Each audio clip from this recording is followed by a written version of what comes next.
Ottawa.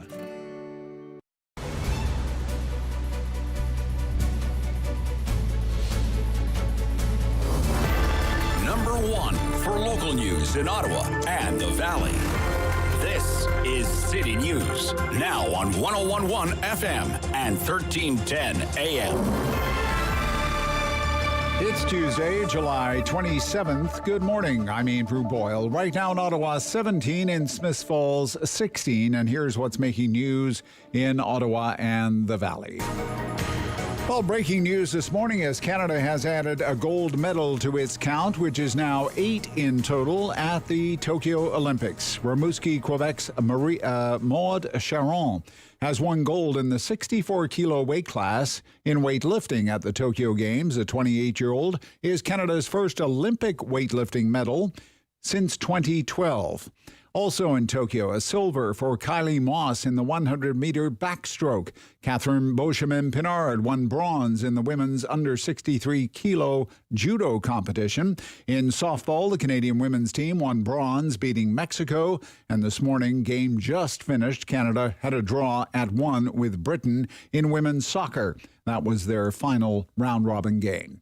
Now, the Japanese capital of Tokyo reporting its highest number of new COVID-19 infections days after the Olympics began. The Prime Minister says he is urging people to avoid non-essential outings. Tokyo right now under its 4th state of emergency. That will continue through the Olympics. Experts have warned that the more contagious Delta variant could cause a surge during the Tokyo Games. City News Time, 9:01, and now your forecast with meteorologist Jill Taylor. It was 20 degrees very early this morning, and that's about it for our daytime high. The high in many areas just 21 degrees today. We'll have the showers at times, that cooler air. Tonight, showers ending early this evening. Then we'll clear again, 13 for the low, and tomorrow mainly sunny, 25. For today, the high just 21. And right now, 17 degrees in Ottawa, 16 in Smiths Falls. Police still have Albert Street closed this morning after a stabbing death last night.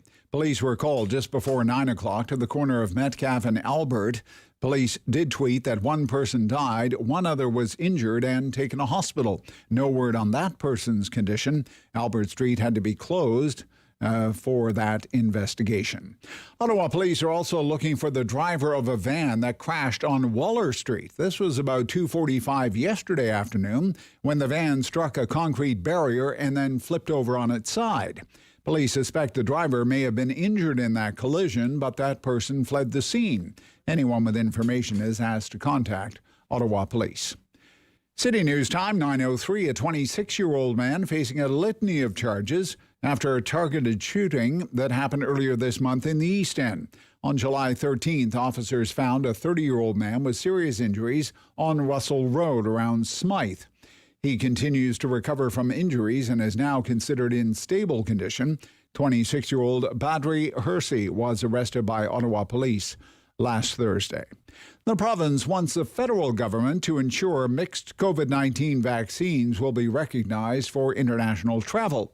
The province asking the feds to work with the WHO to update its guidance on mixing vaccines. The Health Minister, Christine Elliott, and Solicitor General Sylvia Jones say mixing vaccines should be internationally accepted as a complete vaccine regimen. They note that some European countries are using a similar mixed-dose approach to vaccination. I'm Andrew Boyle for News Anytime. Follow up online at ottawa.citynews.ca.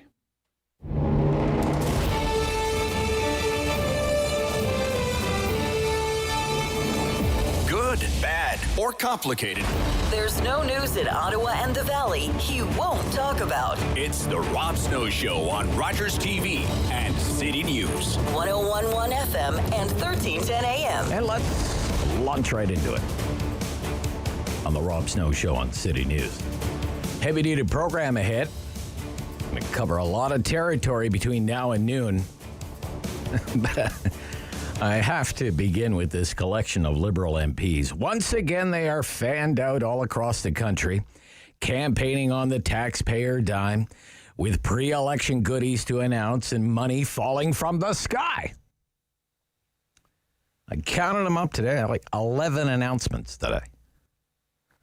including 2 by the Prime Minister. The Justin Trudeau Traveling Roadshow moves to Atlanta, Canada today, stops in Moncton and Charlottetown.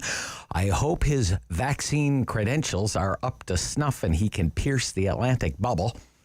In Moncton this morning, he will make an announcement, a vaccine announcement, and hold a media availability. And then this afternoon in Charlottetown, he will make an announcement and hold a media availability. It's all very exciting.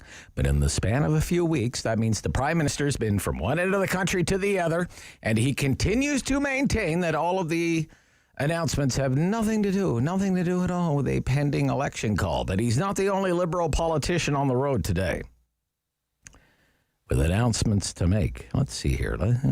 Listen to this. Going from west to east, okay? Lions Bay, British Columbia, Patrick Wheeler, Member of Parliament, West Vancouver, Sunshine Coast, infrastructure announcement. Vancouver, Stephen Guilbeault, Minister of Canadian Heritage, support for the Centre Culturel Francophone de Vancouver. All 12 of them. Also in Vancouver, Francois Philippe Champagne. Yes, Francois Philippe Champagne, Minister of Innovation, will announce a project supported by Canada's digital technology supercluster. So I love that word, supercluster. South Edmonton, Catherine McKenna, Minister of Infrastructure, an announcement regarding public transit infrastructure. Winnipeg, Transport Minister Omar Alghabra, an announcement in support of airport recovery.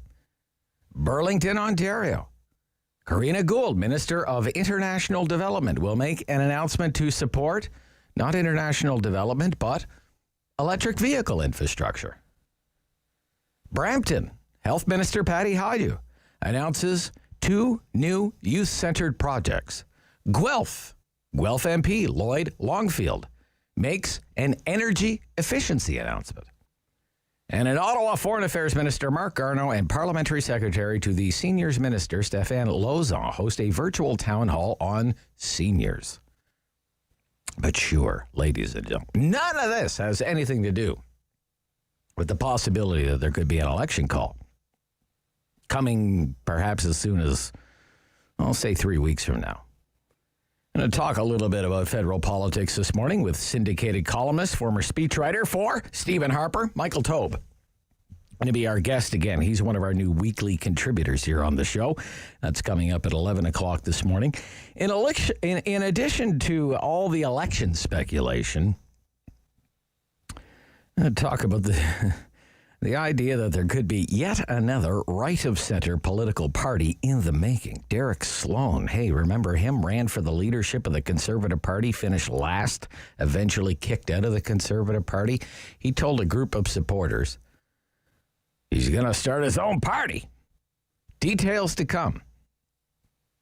So it's, I don't know, it sounds like another one of these vanity projects to me. Kind of like the People's Party is Mad Max's own vanity project. But how many conservative parties are there going to be in the future? Maverick Party, People's Party, Derek Sloan Party. Oh my gosh, so many parties to choose from. How could I pick just one? We'll also talk about what Pierre Poilievre has been up to lately. I know a lot of you wanted Pierre Poilievre to run for the leadership of the Conservative Party and win. And win that race. It didn't happen. But his latest video on social media, you have a little bit of this for us, David? It's had a lot of play. This has been viewed now more than 300,000 times. Play a little bit of it. Look at those prices for homes, gas, or food. No wonder we're spending more and making less. We had to spend during the pandemic, but Trudeau's plan to borrow forever means inflation and bankruptcy. Instead, let's become the best place for businesses to build, hire, and make stuff. Here in Canada, make more, cost less. Paychecks, not debt. It's very well done. It's very slick, but I don't know. I wonder if it's almost too well done, too slick, maybe so well done and slick that it's showing up the leader of the party, Aaron O'Toole. Let's face it, Aaron O'Toole's social media team, what can you say? It's had some hits and it's had some misses. So we're going to get into all of that with Michael Taube, and the poor professor from the Glebe, Ian Lee from Carleton University, is going to be back with his weekly appearance. We're big into mandatory vaccines today, and vaccine passports to a lesser extent, but mandatory vaccinations started to take off as a topic. We're also going to get into this issue with the new head of the OSSTF, one of the biggest teachers' unions in Ontario, coming up momentarily here. The Ontario Secondary School Teachers Federation represents public high school teachers and other educational workers in the public system. Because I would love to know what the big and powerful teachers' unions think about this idea that's being floated now from the Ontario Liberal Party, saying that their members should be required to be fully vaccinated against COVID-19. We have a clip of the Premier here. The Premier, Doug Ford, said yesterday, non-starter. Says he doesn't believe in forcing people to be vaccinated. We just encourage them to get vaccination. I just don't believe in forcing anyone to get a vaccination that doesn't want it. I'm up here literally preaching, begging, pleading every single day since the beginning of this pandemic, especially since we have these vaccinations. So folks, if you're in the healthcare industry, please just go and get a vaccination. Yeah, so that's for healthcare workers. But Stephen Del Duca, he was on our show yesterday. He's the Ontario Liberal leader. He said he would make it mandatory, not just for healthcare workers, but also if you work in the education system and you come into contact with students, you would have to be vaccinated if he had his way. And the same thing for healthcare workers. This is what he told us yesterday. What I said this morning was all healthcare workers on the front lines and all education workers on the front lines, be it an elementary school or a high school or a university or a college, in the publicly funded system or publicly supported system, should have both vaccinations, and the same thing for healthcare workers. But I think whether I'm walking into a hospital or it's a nursing home or it's my doctor's office, I believe the healthcare workers in this province should have both doses. And the nurses, the Registered Nurses Association in Ontario, the Ontario Medical Association, they both called for this. Okay. Del Duca, Ontario Liberal leader, Stephen Del Duca, they are doing this in other places, France, New York City, the state of California. The order from the state of California on mandatory vaccinations affects more than 2 million workers. So it's a big deal. And if we did it here, Doug Ford says we're not going to do it here, but maybe you think we should do it here. It would be a big deal. You think just in public education, we have about 125,000 teachers in Ontario's education system. Should they all be required to be fully vaccinated before they resume teaching your children in the fall? And then if you include all the support staff that come into contact with students on a daily basis, everyone from guidance counselors to school bus drivers, I mean, how many people would it be? I don't know what that number is. I'm sure it would be a big number. And all the university professors and instructors. And then take in all the people who work in healthcare in Ontario. 500,000 people work in the healthcare system in Ontario. And not all of them work with patients on a daily basis, but it'd be a lot of people. So that's why it's a big deal. And that's why I want to get into it with you today as well during our talkback hour. We do that every morning between 10 and 11 o'clock. It's an hour of phone calls. It's an hour of opinions. You share your opinions. I have a few of my own. And the big question this morning is, should frontline employees, I mean all of them, every single one of them, in the healthcare system, from the hospital to the doctor's office, from long-term care to home care, and in the education system, should they be required to be fully vaccinated against COVID-19? Should it be a job requirement? No jab, no job. Or should they be accommodated? I guess that's a word we can go with this morning. Accommodated. If, let's say, for example, a teacher or a nurse or a PSW or a bus driver or a pharmacist or a school custodian, if they refuse to get vaccinated, what should happen to them? For example, should they instead have to wear a mask and then get tested for COVID-19 every few days? Some places are doing that. Okay, not going to get vaccinated? Got to keep that mask on, and we're going to stick a Q-tip up your nose every couple of days. Should they be moved into another job? Maybe at a lesser rate of pay.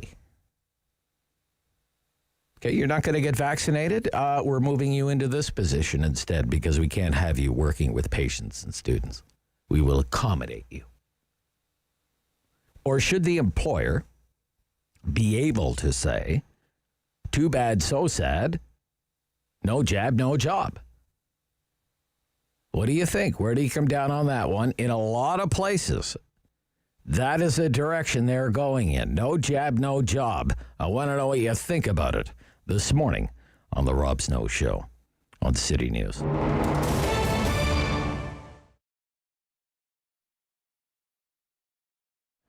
It started out with a small outdoor booth in what was called Artist Alley, which is actually the area just outside our store on William Street, where for a couple of years we sold our jewelry directly on the street. And then we slowly evolved to having an indoor location in this building, 55 Barwood Market Square. We then moved to another location in Place de Ville, and then moved back down here on Dalhousie Street at Irrigere in the 90s, and then back into this building again in 2000 as a collection. I do a collection of jewelry called Cirque that's mainly beaded work with a combination of semi-precious and vintage beads. And then she does a hat collection called Fanfreluche that's all cut and sewn hats in a variety of fabrics and for all of the seasons of the year. We've curated and sourced the artisans that we represent in a lot of different ways over the years since it's been, since 1985. Some people come to us since we're known, and other artisans that we represent might recommend that they come and see us. Some people we find at craft shows, or we see their work, somebody wears it in, and we go and track it down and bring it. And then some people, interestingly, are with us in one medium, and then sometimes they evolve to another. They're all Canadian and mainly local.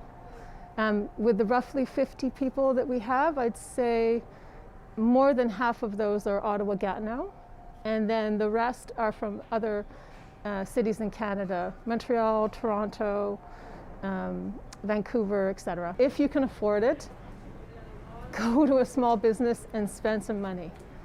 It's lovely when you come in and, give me a pep talk and tell me how much you love this place and you've been coming here for years. But if you can afford it, please spend some money too, because all the pep talks in the world are not going to pay my rent, which is still full rent even when we're closed. Then secondly, if you can't afford to spend money, follow the businesses that you want to support on social media. Go to their Instagram, go to their Facebook, follow their Twitter, and then retweet, share their Facebook page, like and comment, because if you can't afford to, as many of us can't right now, to do extra expenditures, doing all of those little things like that will raise the visibility of those small businesses, and hopefully for them result in some online or curbside or other business for them.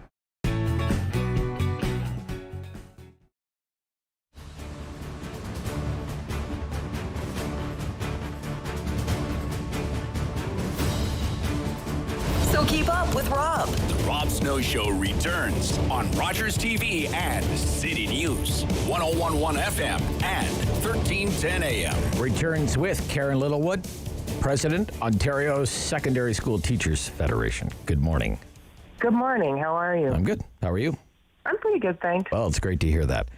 About 6 weeks to go until students are back in a classroom setting. And won't that be nice? What do you think of the back-to-school plan from the Ontario government so far? Well, if you have one, if you could send it to me, that would be great. I don't have one. I haven't heard much of anything. I've heard there will be a robust plan. I think that's what I heard yesterday. We do have some schools that are starting next week as well in this balanced calendar where they get different breaks throughout the year. So they don't know what's going on. The people coming back after Labor Day don't know what's going on. I don't know what's going on. I'm waiting for a plan. Okay. What would you like to know that you don't know? Well, I'd like to know what the classrooms are going to look like. So last year we had some schools that were designated boards where the secondary students the classes were only half full. Students alternated their days. That was not across the province, but we also had students across the province in different regions that were locked down for longer periods of time. I know in the north, Thunder Bay was locked down for quite a while. But what we need to know is that the air filtration, ventilation work is being completed.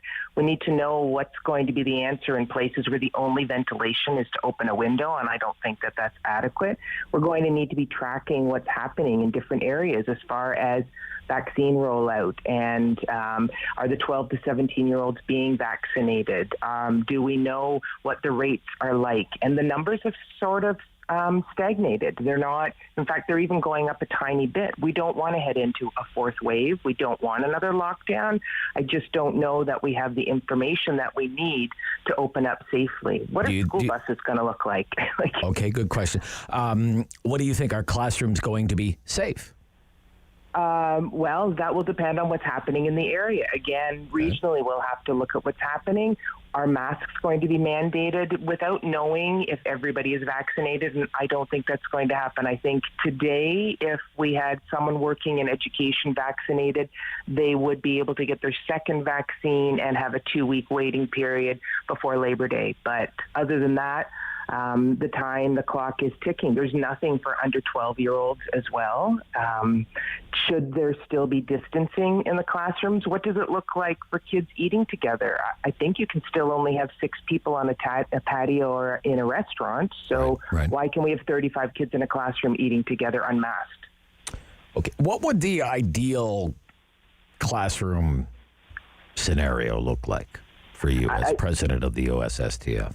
I think for our members to feel safe, they'd need to know that here are the numbers that we're looking for. So they'd be able to say, well, in my area, rates are down, vaccinations are high, things are going well, so things are going to look like they're back to normal. Whereas in some areas, they might say vaccine rates are lower for whatever reason, and the cases are rising. What are we going to do in those cases?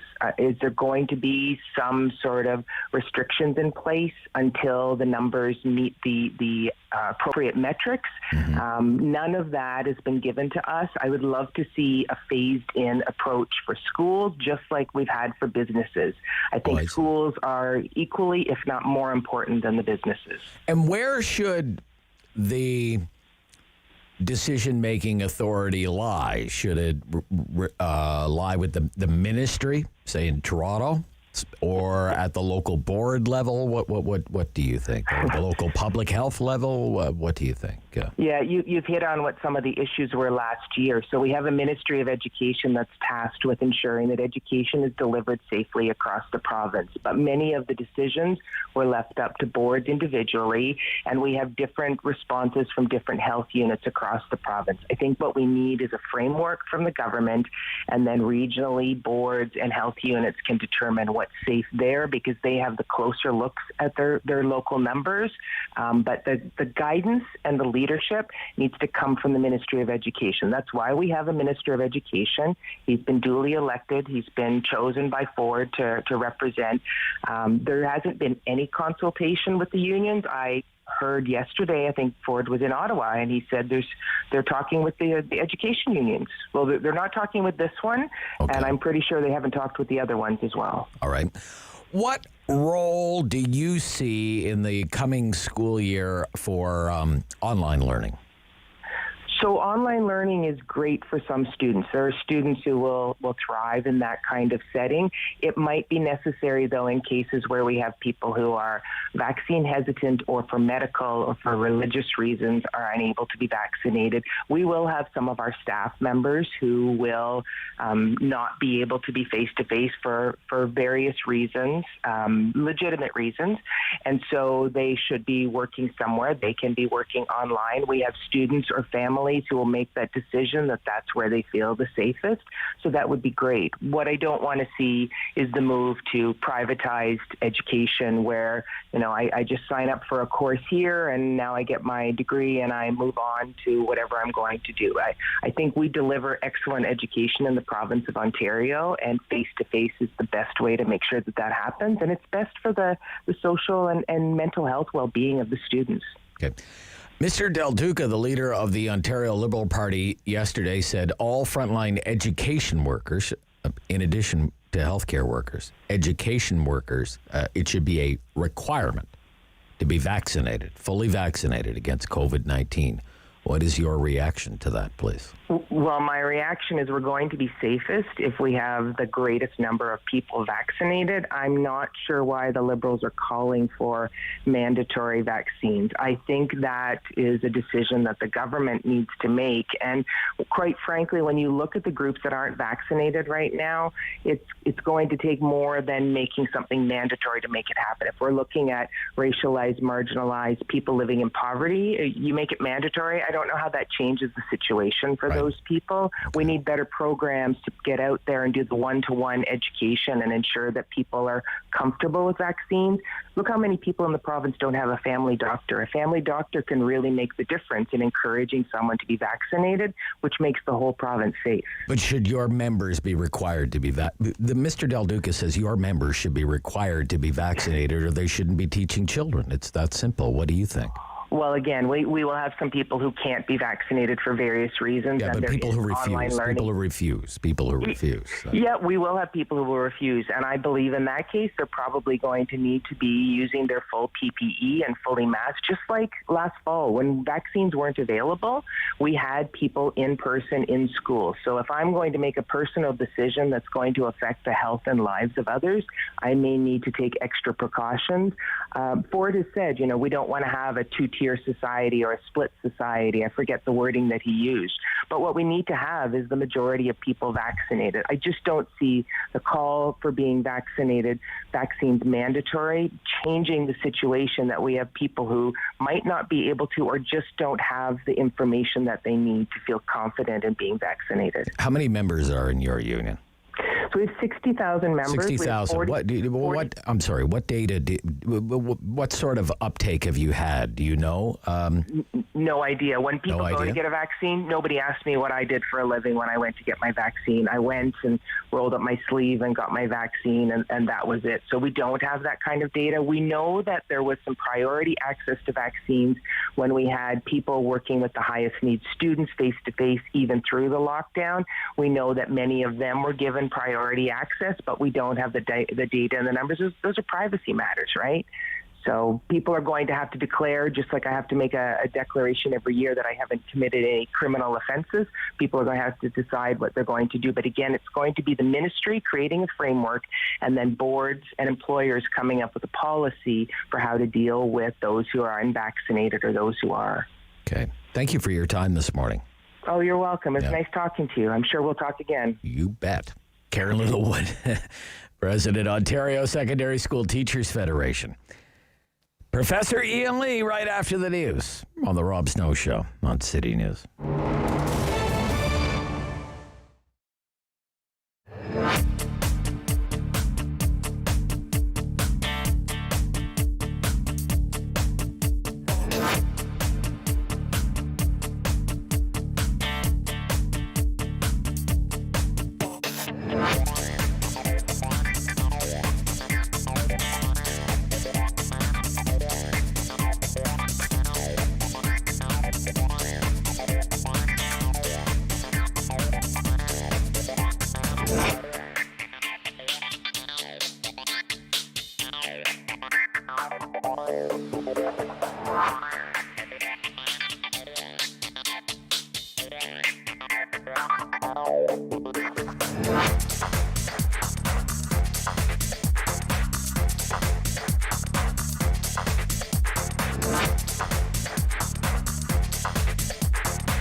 1310 a.m.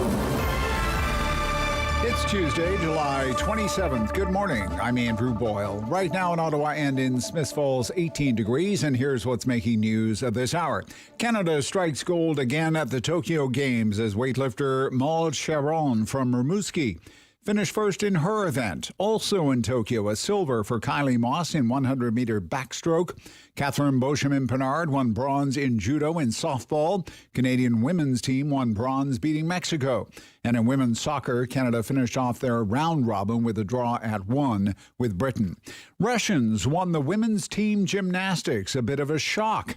The world's best gymnast, Simone Biles from the United States, had to withdraw from that competition due to injury. Her American team finished second to the Russians. Albert Street has reopened following a police investigation. One man died after a stabbing last night, another person taken to hospital after an incident at Albert and Metcalfe. That happened just before 9 last night. The head of the Ontario Secondary Teachers Association says she is not in favor of mandatory vaccination for her members. That echoes the sentiment of the Premier. Karen Littlewood tells the Rob Snow Show the union does not have access to information. She can't say exactly how many teachers have received the COVID vaccine. City News Time, 9:32. I'm Andrew Boyle. For News Anytime, follow up online at ottawa.citynews.ca. Firm. Fair. Fun. The Rob Snow Show returns On Rogers TV and City News 101.1 FM. and 1310 a.m. He's the poor professor from the Glebe. Professor Ian Lee joins us once more from the Sprott School of Business at Carleton University. Good morning and welcome back. It's great. Good morning, Rob, and welcome back from your holiday. Well, thank you. Thank you. I'm only here for a week and then I'm away again. Such is that time of year. I hope you enjoyed Cardinal. Are you back from I'm back Cardinal? in Ottawa working away on my research. I've got lots of things in the fire. I bet you do. You always do, don't you? Yes. So let's just get right into it here with mandatory vaccinations. You're an education worker working in the post-secondary system, and Mr. Del Duca, again, do we have the clip, David? David's going to play the clip for our audience, okay? He's the leader of the Liberal Party. Now, they're the third party, but there'll be an election in a year or so. But if he was the premier now, you would be required.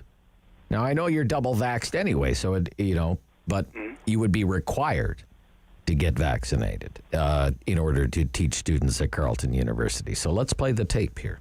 What I said this morning was all healthcare workers on the front lines and all education workers on the front lines, be it an elementary school or a high school or a university or a college, in the publicly funded system or publicly supported system, should have both vaccinations, and the same thing for healthcare workers. I think All right, that's good. Okay, so we have this debate ongoing. Healthcare, education workers should be required to be vaccinated against COVID-19. What is your opinion on this matter? Rob, this may surprise you, maybe not, but I completely agree with him. I don't agree with him because he's a liberal. I agree with him because of the principle involved. People serving the public in core areas, healthcare clearly, education clearly, are coming into contact with large numbers of people. And therefore, the risk goes through the roof. And as I like to put it very bluntly, nobody has the right to infect me and cause me potentially to die. I want to put it that baldly and that bluntly, because that's what we're talking about. People have the full right to go home and drink themselves silly with alcohol so that they can't even stand up. They're falling down, tripping down. But they do not have the right to go out the door and get into a car and drive down the road and inflict harm on others by driving into them and killing them or harming them. I see this as no different. Yes, I know you choose to drink, you don't choose to get the virus, but you do choose to not get the vaccine. You do choose to put yourself at much higher risk. Okay, I'm not advocating that we Shanghai people, kidnap them, and drag them off to a clinic. Of course not. That's preposterous. All right. Although some have suggested that that's what I'm arguing. That's not true. I'm just saying if you choose not to be vaccinated, you can stay home. You can order food in from restaurants. You can order, I did it for the last 18 months for those who say you can't stay home. I stayed home for the last 18 months. I ordered stuff from Amazon. Apparently the LCBO will deliver alcohol to your door. My doctors I was meeting my doctors by telemedicine on the telephone. Of course, yeah. So but here we're talking about it as a job requirement. But the reason why is because, and this is why I think the universities across Canada have made an enormous mistake. So I'm criticizing the universities.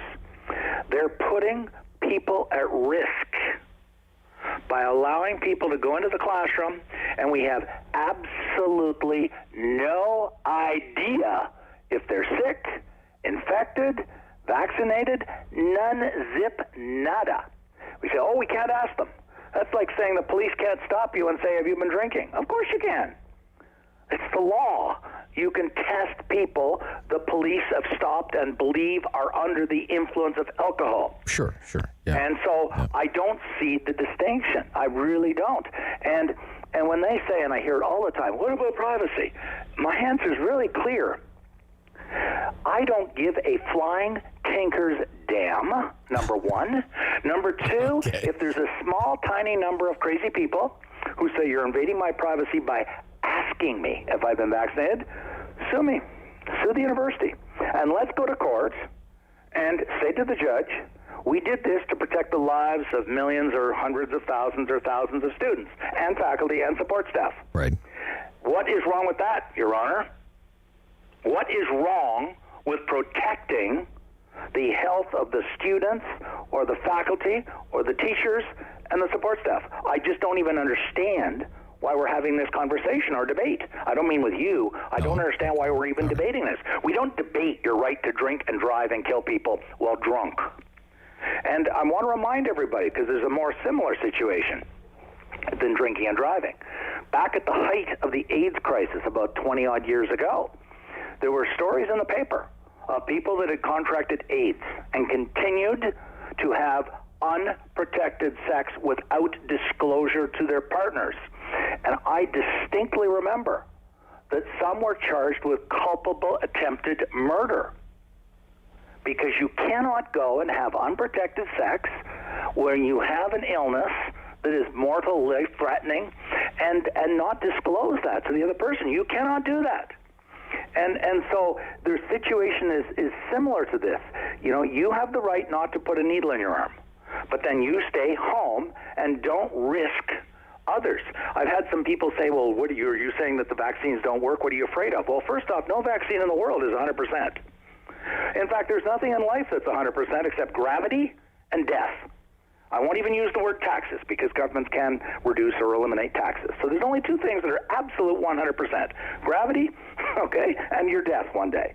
Everything else is not 100%. Cars break down, buses break down, you know, and so forth. And so the vaccines aren't 100%.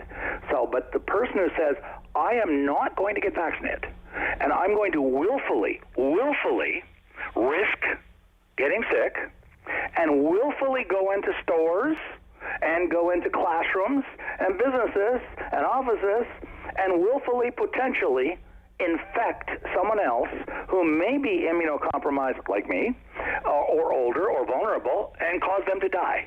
Now, I just don't understand why people don't understand this argument. Let me be really blunt. Those people who don't want to get vaccinated, you do not have the right to infect me and kill me. I can't state it more bluntly than that. Sure. So you do not have that right. Then and what? Your privacy rights do not trump my right to live. Then what should the consequence be for that person? You mean to the people that don't get vaccinated? Well, let's say one of your colleagues at the university, a professor, more of the libertarian bent or something, says, "No, I'm not going to get vaccinated." We do have a solution, though, for those who say I'm being true draconian. We've had an enormous social experiment for the past 18 months. It's not a theory. It actually happened. Governments told us all to go home, except for a few people in essential services. Yeah. And we were told, don't go to work, can't run your small business, can't teach in the classroom. So we massively, millions and millions and millions of Canadians and Americans went virtual. And we, for 18 months, roughly, approximately 18 months, we've mostly live virtually. And what that means in plain English is we started ordering massively from online, e-commerce. The sales are there to show that.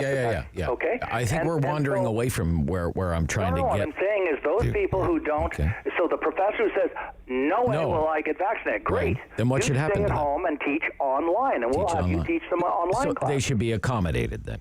I have no problem accommodating them through online. Right. We do. Well, in fact, the government of Ontario, for goodness sake, for at least, I think, 5 years, has been stating publicly that they want universities, high schools, and public schools to offer more and more online courses. So now we can have a hybrid model where those who don't want to go in the classroom because they're afraid of getting sick can teach online at home, or those who are libertarians who say, I refuse to get vaccinated, okay, you stay home and teach online. But to say, I won't get vaccinated, but I demand the right to go into the class and infect other people, that's wrong. Okay. Now, I said yesterday, my first day back from a week's holiday, we went to many businesses, went to many shops, went to a few restaurants. Nobody asked us anything about our vaccine status wherever we went. It was all about kind of mask compliance still. Yeah. But it's not like the host at the restaurant asked us anything about our vaccine. It just didn't happen. Didn't matter what business I went to. Do you think this whole business of vaccine passports is a bit overblown? Or, I mean, when you've been out and about, have you been asked anywhere? But, no, I don't think it's been overblown. I mean, first off, for those who say I don't want them to occur, they've already happened. Anyone who doesn't think that doesn't understand what's going on. What do you mean they've already happened? I'll explain. You cross the border. Guess what? Now, we can quibble and say, well, you haven't got an official legal document on a plastic card. I'm not going to get into that silly debate. Okay. Let's use, instead of the word passport, let's use the word evidence. Do you have evidence you've been vaccinated? I don't care less if it's on a little plastic card in your wallet, or whether it's an email in my cell phone. Okay, there's already activities where you enter Europe. You have to show that you've been vaccinated to return to good old Canada. You have to show evidence. So I think people are getting hung up on the word passport. Get rid of the word passport and say, do you believe you should show evidence of vaccination? Well, how else are you going to show that you've been vaccinated? If you don't show evidence, it could be the email from the vaccination body. I have an email from Public Health. When I got my second vaccine, I got one from my first and my second. And I've made them put them in a special directory for me so I can access them very quickly. Right. And so you need evidence, just as, I wrote an op-ed about, I'm not changing the subject, Rob, hear me out. I wrote an op-ed about 6 years ago, when Harper was changing the identification laws for voting. And there were all kinds of people saying all kinds of outrageously nonsensical thing about this is suppression of voting. I said, you go into a bank, you got to provide ID to get your money. You write an exam at the university, you got to produce for student photo ID to write the exam, so we don't think you aren't sending in a ringer. You cross the border, you got to produce your passport. I didn't think about it at the time. Okay, that's not travel suppression. And when you apply for welfare, I looked this up, by the way, in Ontario, you have to provide unbelievable amounts of data and evidence to prove you are who you say you are. That's not suppression of poor people. It's not just ID; it's all your bank account statements and sources of income. So just think of else. Evidence of being vaccinated as just the type of evidence of who you are, just like a passport, all right, just like a driver's license. You're not usually in favor of all this Big Brother stuff. No, but in a large, complex society, which we are, we're not growing. In the old days, I grew up on a farm where the nearest neighbor was a mile down the road. Everybody knew everybody. Right. We don't live in that world anymore. We're all strangers. You walk in a bank, they don't know who you are. I have students in my classroom, I don't even know who they are. I need evidence. And so it's the same idea. Okay, so let me ask you one more. You have to have a passport. I got you. Okay, so let me ask you one quick question. And I know you always say you're not speaking on behalf of the university. No. Have they given you any guidance as to what they expect from you in your vaccination status upon your return? Have they told you, Professor Lee, we expect that you will be fully vaccinated? No. I mean, they're encouraging it. Don't misunderstand me. The university, my university is encouraging people to be vaccinated. That's good. Yes, okay. But because no university in Canada is demanding evidence of vaccination, I said quite correctly, then I have absolutely no idea of who is in that classroom in front of me.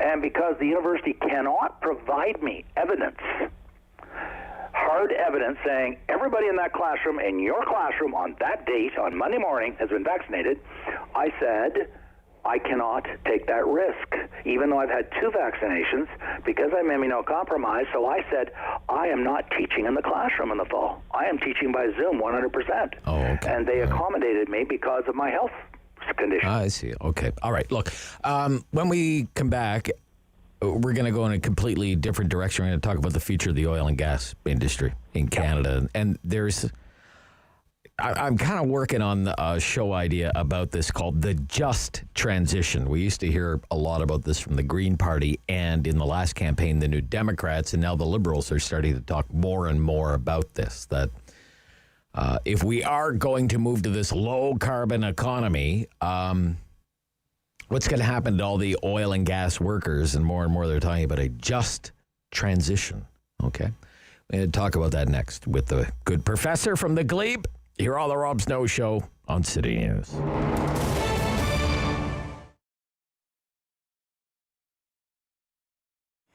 Well, we all loved our rock T-shirts growing up, right? It was our badge. Hey, we went to this concert. We knew that band inside out. So we kept doing that and kept promoting that. What's sort of happening now is that audience is dying.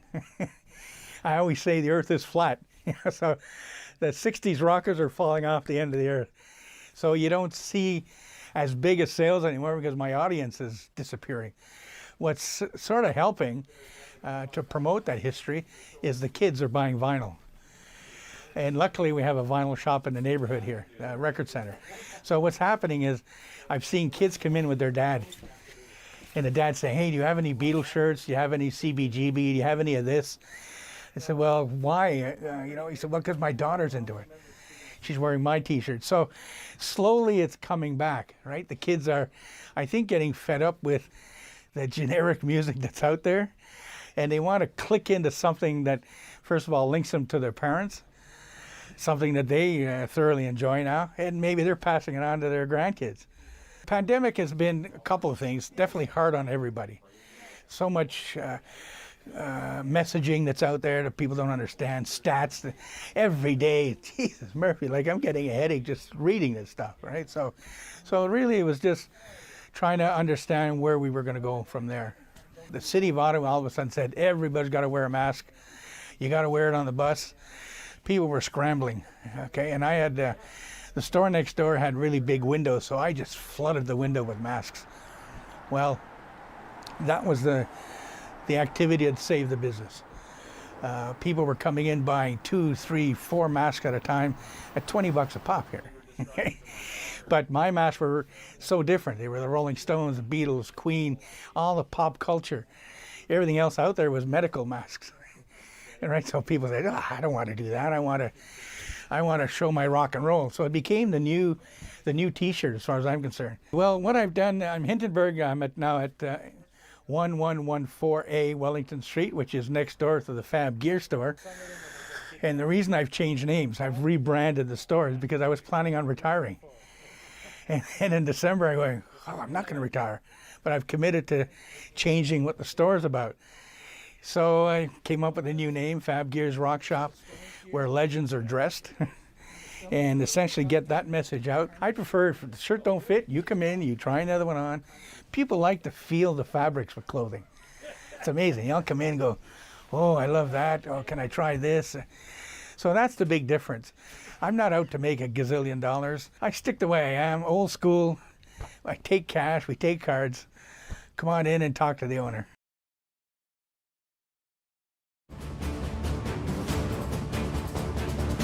The Rob Snow Show returns on Rogers TV and City News. 101.1 FM and 1310 AM. I want people to remember this phrase, the just transition. The just transition. There isn't a lot of talk about it right now, but I think there's going to be. The federal government, in fact, is going to do a round of public consultations about this idea, the just transition, as we're back with Professor Ian Lee from the Sprott School of Business at Carleton University.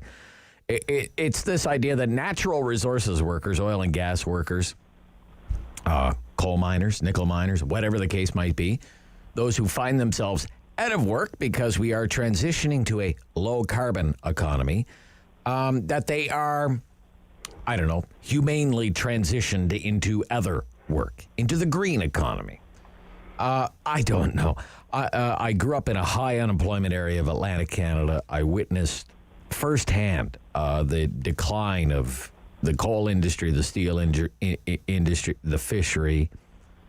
I didn't see a lot of capacity from government to justly transition people into other work, despite all sorts of job training efforts. I would like your take on that, please. What do you think? I'll be very blunt. I always am. I think it's a bit of a public relations scam on the part of the government. Let me explain why I've used such strong words.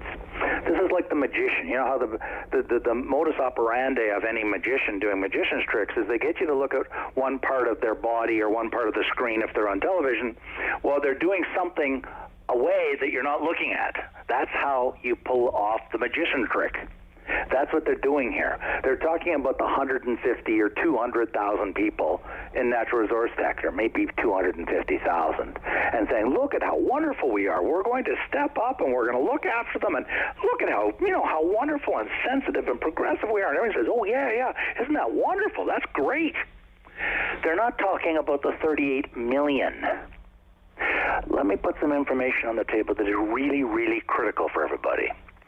San Francisco, the city of San Francisco, which I think most would agree with me, is absolutely the most liberal left-wing city in all North America, bar none.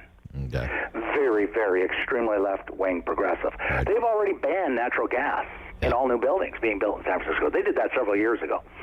And so somebody had the great idea, one of the councillors in San Francisco, and said, well, how much is this going to cost to ban natural gas in the appliances and the heating of all the houses in San Francisco? For those who are wondering, okay, that's a much bigger city than Ottawa. Actually, it's not. It's 750,000 people in San Francisco. Ottawa's 1 million people. They released the study just this last 5 days. And I'm quoting directly from the study. This is the capital cost, the actual money each of us have to pay. Now, this is U.S. dollars for San Francisco. And they did a low-cost, high-cost for single-home and multifamily homes. So just focus on single-family home. Most of us live. Single-family home. Yeah, I have. You provided me with a chart, and I appreciate you. Cost in U.S. dollars to eliminate natural gas from the house. Yes. In other words, out goes your natural gas furnace, out goes your natural gas water tank, dryer if you have one, barbecue if you have one. The cost per house, the lowball estimate in U.S. dollars is $14,300. The high cost estimate for a single family home, is everybody sitting down out there in Radio Land? $34,800 U.S. dollars. Wow. And remember, you've got to rewire your house. It's not just buying the appliances. You got to go from a 200 amp to a 400 amp service. You have to buy a new gas furnace, which is an electric furnace, which is about $5,000 from what I've been able to find out in Canada. You've got to replace all this. And then it gets worse, or as Senator Duffy used to say, wait, there's more, it gets better. But wait, there's more. The cost of electricity in Ontario right now is around 15 cents a kilowatt hour. Natural gas is somewhere, if you convert the price in joules or petajoules or whatever, and there's a standard formula used by energy economists and government economists, you can convert natural gas into a price per kilowatt hour equivalent. And it's about 6.5 cents a kilowatt hour. So the cost of electricity is about 3 times as expensive as natural gas. Now, I know some environmentalists will say, don't you understand, the world's on fire, the world's on fire. Well, first off, I don't believe it is on fire. I believe that some parts of the world are experiencing some serious problems for sure, but you can't extrapolate from that the whole world is on fire. And in fact, some serious scientists say that this is a grotesque exaggeration. But I don't want to go down that road. All right, okay. What the road I'm going down is this. Right. This cost of transition, by the way, doesn't even cost. The transition to the low carbon economy is not just going to cost the worker in the coal mine or the oil sands. It's going to cost everybody. You're saying everybody. Right, yeah. And the latest, because I'm doing research on this summer on a big project. What is the cost of decarbonization? And I'm using American data, Canadian data. The latest American data estimate to rebuild the grid. Now, we're not talking rebuilding each house and rewiring each house. We're talking the grid. That's the wires, because there's no such thing as a wireless grid. And the cost, this is from the Institute for Energy Research in the U.S., is, for the U.S., $4.5 to $5 trillion U.S. dollars to rewire all the wires across the country, because to get rid of all the oil and gas in Canada or the U.S., which is about 75% of totality of energy used, we're going to have to massively increase the grid to massively increase the supply of electricity going into every house to drive the forced air electric furnace and, of course, the electric car. And this idea that they're peddling, and now they don't put it this crassly because they wouldn't be so dishonest, that you just, buy your new car and just plug it in, everything's fine. If everybody switches the 33 million cars on the road, that's Transport Canada data to Parliament in their annual report to Parliament, 33 million cars and light trucks. If they all converted to electricity, and we all converted our furnaces, and there's 15 million homes in Canada per StatsCan. 80% of them use oil or natural gas. That's 12 million homes. You convert every one of those homes to electricity. Every one of those cars, the grid can't even remotely come close. In California, 2 weeks ago, they were saying to the 3% of electric car owners, please don't plug in your car. You're going to crash the grid because people have their air conditioners on because it's so hot. And that was 3% car ownership was going to crash the grid. Right. So people just extrapolate from that. If we're 100% electric cars and electric heat in your house and the money you have to pay. So these are the transition costs that they resolutely are not discussing. Okay, excellent point. Thank you. Very interesting. Lots to think about. We'll talk to you next week. Okay, thank you. Bye-bye. Yeah, that's Professor Ian Lee, Professor of Management of the Sprott School of Business at Carleton University, with us every week on The Rob Snow Show on City News Talkback Hour. Coming up next.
news in Ottawa and the Valley.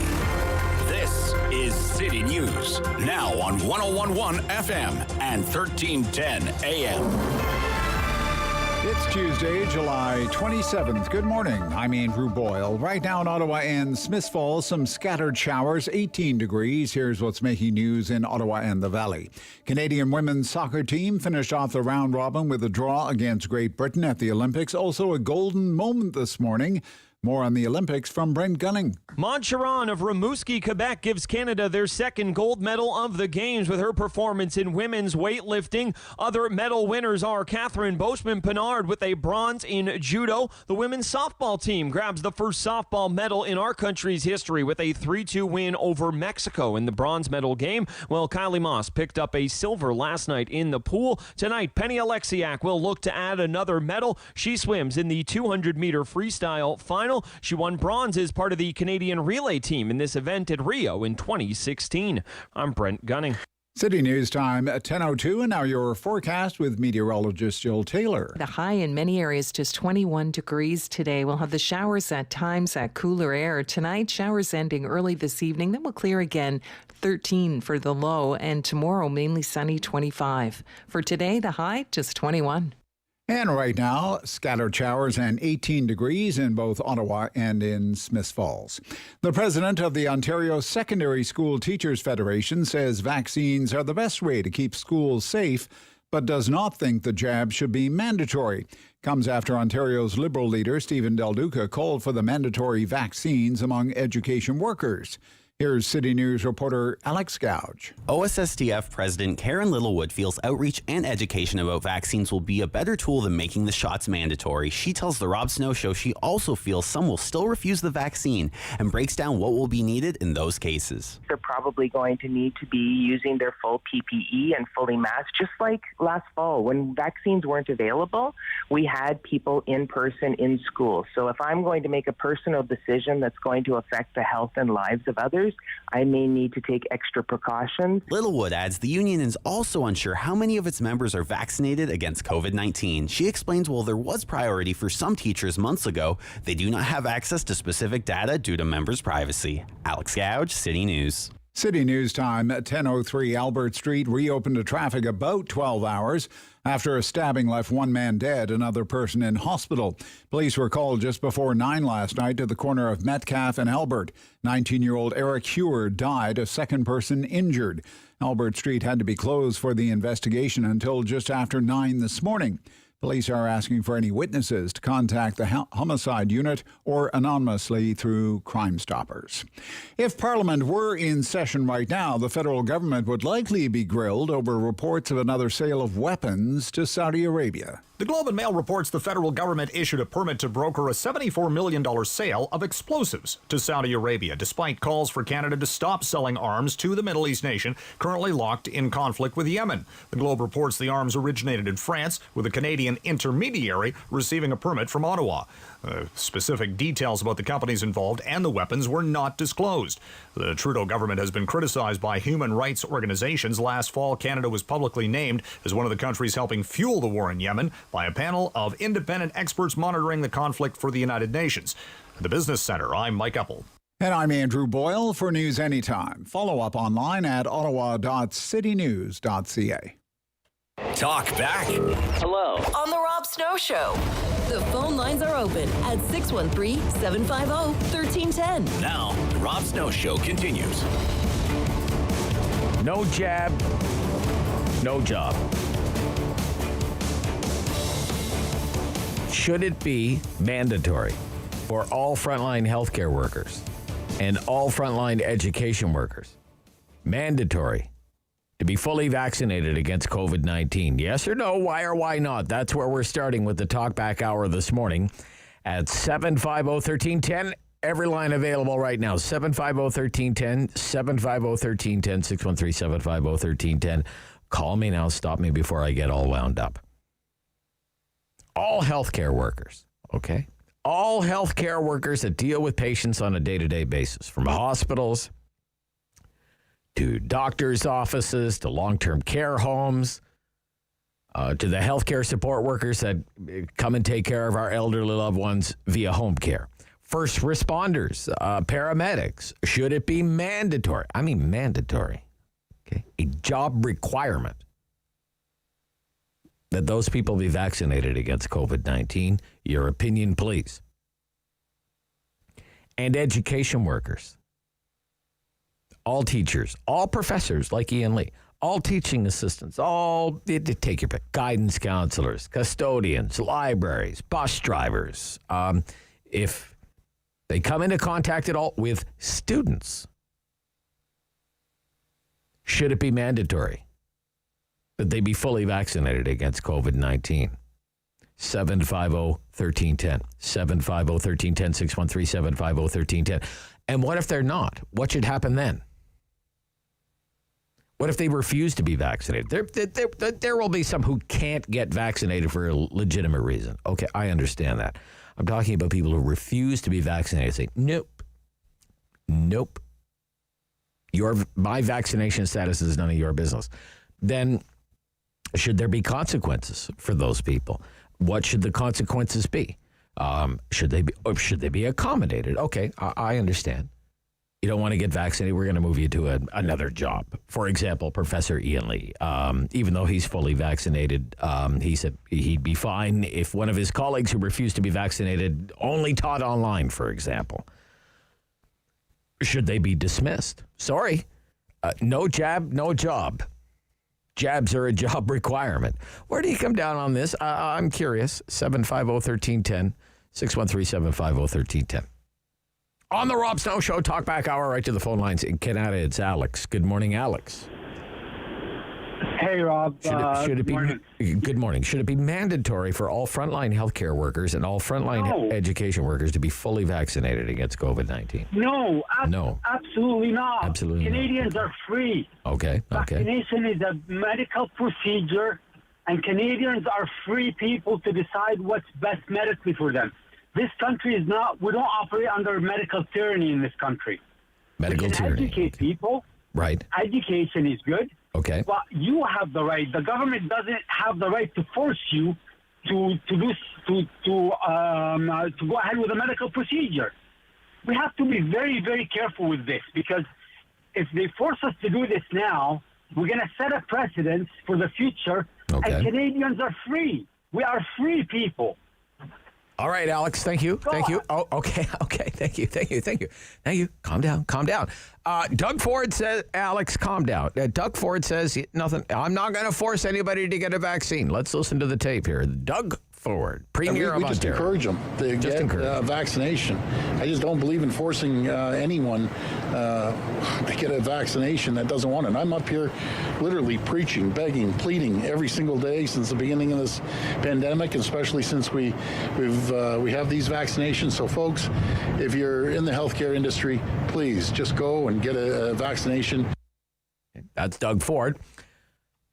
Liberal leader, Ontario Liberal leader Stephen Del Duca, if he was the premier, he would make it mandatory. He would say, all frontline healthcare workers and education workers, you must be fully vaccinated against COVID-19. This is what he told me yesterday. What I said this morning was all healthcare workers on the front lines and all education workers on the front lines, be it an elementary school or a high school or a university or a college in the publicly funded system or publicly supported system, should have both vaccinations. And the same thing for healthcare. What I think, whether I'm walking into a hospital or it's a nursing home or it's my doctor's office, I believe the healthcare workers in this province should have both doses. And the Registered Nurses Association in Ontario, the Ontario Medical Association, they both called for this. Job requirement.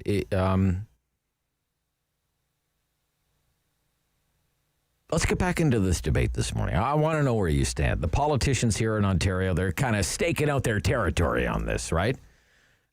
Ford saying no, Ontario Liberal leader saying yes.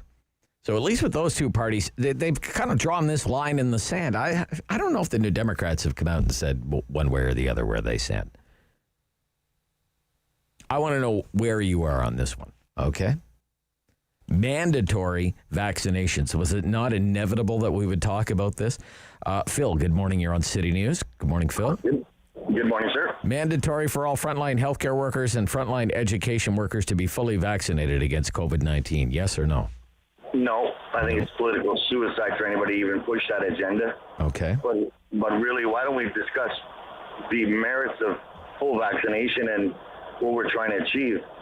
If the vaccination is designed to just limit the severity of the symptoms and not to stop the contagious aspect of it, why are we talking about it's going to be a cure-all? It's not. It's been proven. It's CDC said it. So all the information's out there through all the health information that this is not a cure. It's not a preventative measure. It's just... Well, the only people getting sick from COVID-19 right now, sir, are people who have not been vaccinated. 97% of the people who are getting sick from COVID-19 are people who have not been vaccinated. I think the numbers are early on that. I think if we wait a year, that'll change. What, it'll go to 96%? I think it'll go down. I think the variant is going to bring back people that had got vaccinated back into it. And the numbers will reflect that because there's the COVID vaccine now, if you believe it, and what they're saying, one person. Well, why wouldn't I believe it? Why wouldn't I believe it? Well, it's sort of like I'm getting an agenda by the media outlets that you must get the vaccine. This is the best thing for you. And really, when we had don't you think it is? Don't you think it? But Phil, let's use our brains here, okay? Don't you think it's better right now to be vaccinated than it is to be unvaccinated against COVID-19? Well, if we look at the numbers of children pre-vaccination, it was isolation of children and not allowing them to go to school. So if we use our brains, as you put it, the numbers were lower when we didn't have any vaccination in children. Now that the children are back in school, the numbers are up. So children are not back in school, sir. It's summer vacation. Yeah. Use your brain, Phil. Okay? Children are not back in school.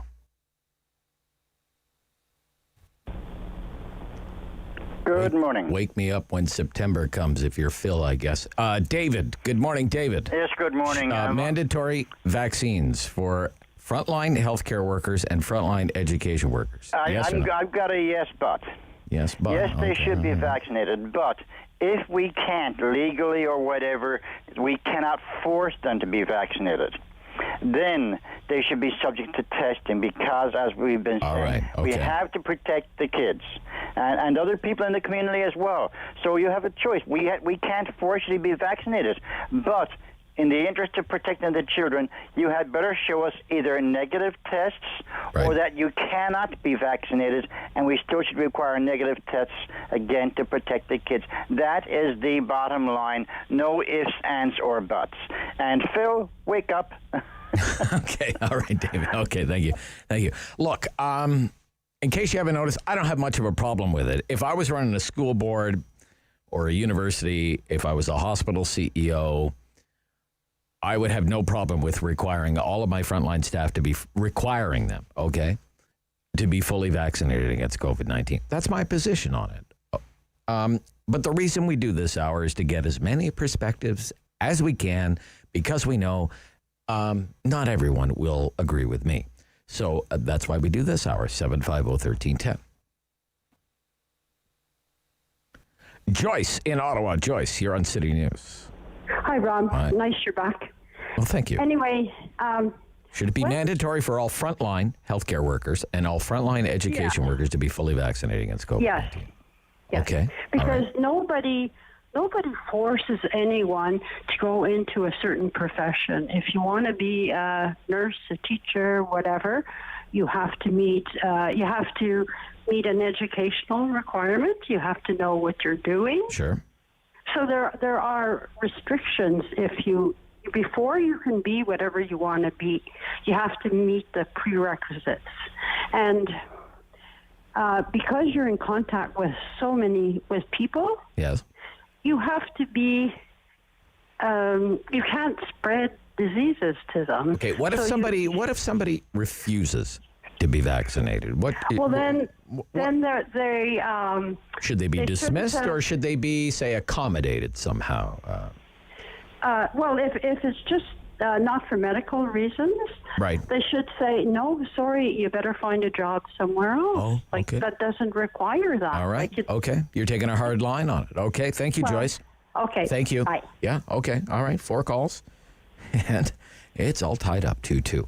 I'm keeping track. That's why we do the Talkback Hour. It's interesting to know the opinions out there. Rob Snow Show, Talkback Hour. This is City News.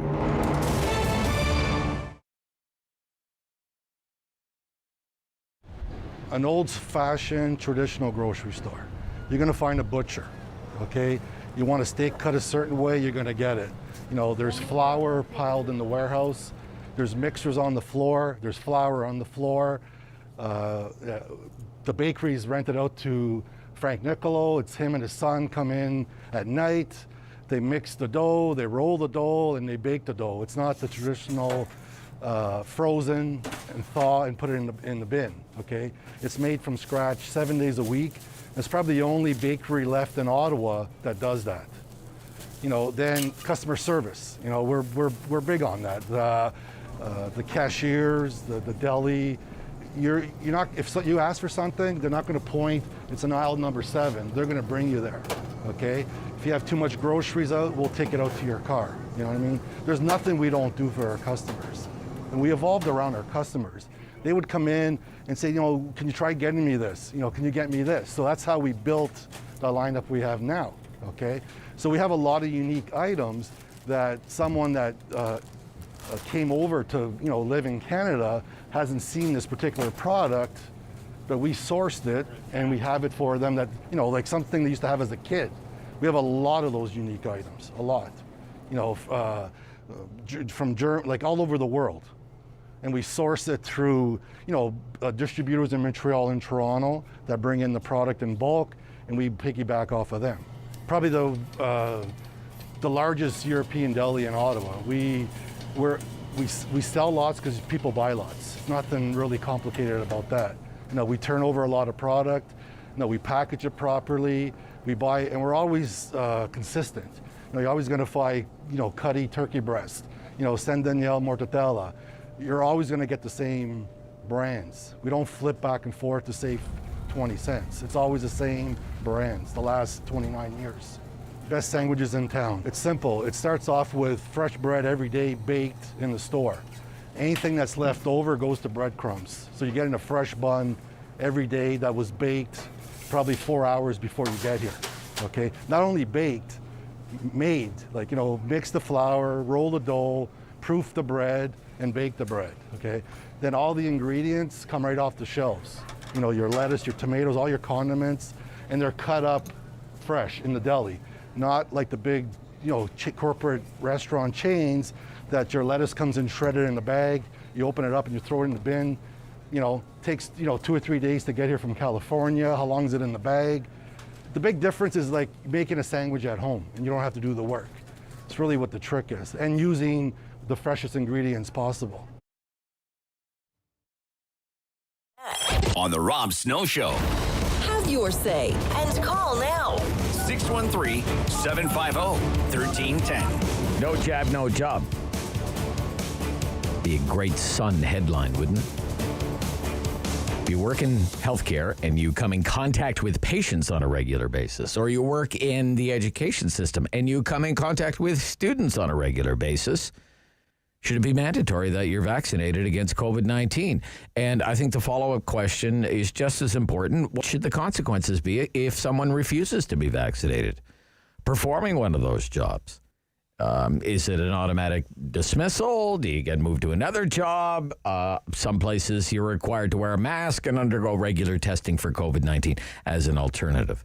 What do you think? 750-1310. Donna in Ottawa. What do you think? Hello, Donna. Hi, Rob. Hi. So here we go. Here we go. No picky, no profession. Sorry, but you turn and ask those nurses and those professionals that have been on the front line what it was like when it was the heat of COVID and they couldn't go home to their families, and when they did, they were stripping in their garages. I'm sorry, but stop your whining, wake up, and get on with the program. And you want to talk about Canadian rights? Canadians have the rights to be healthy, and that means that everybody needs to be part of that. And the second thing is, why should my health care pay for somebody who just wants to be stubborn, not because of medical reasons, but because they have a belief that we shouldn't force people to do the right thing? All I got. Okay, that's a pretty good take. Thank you. Thank you.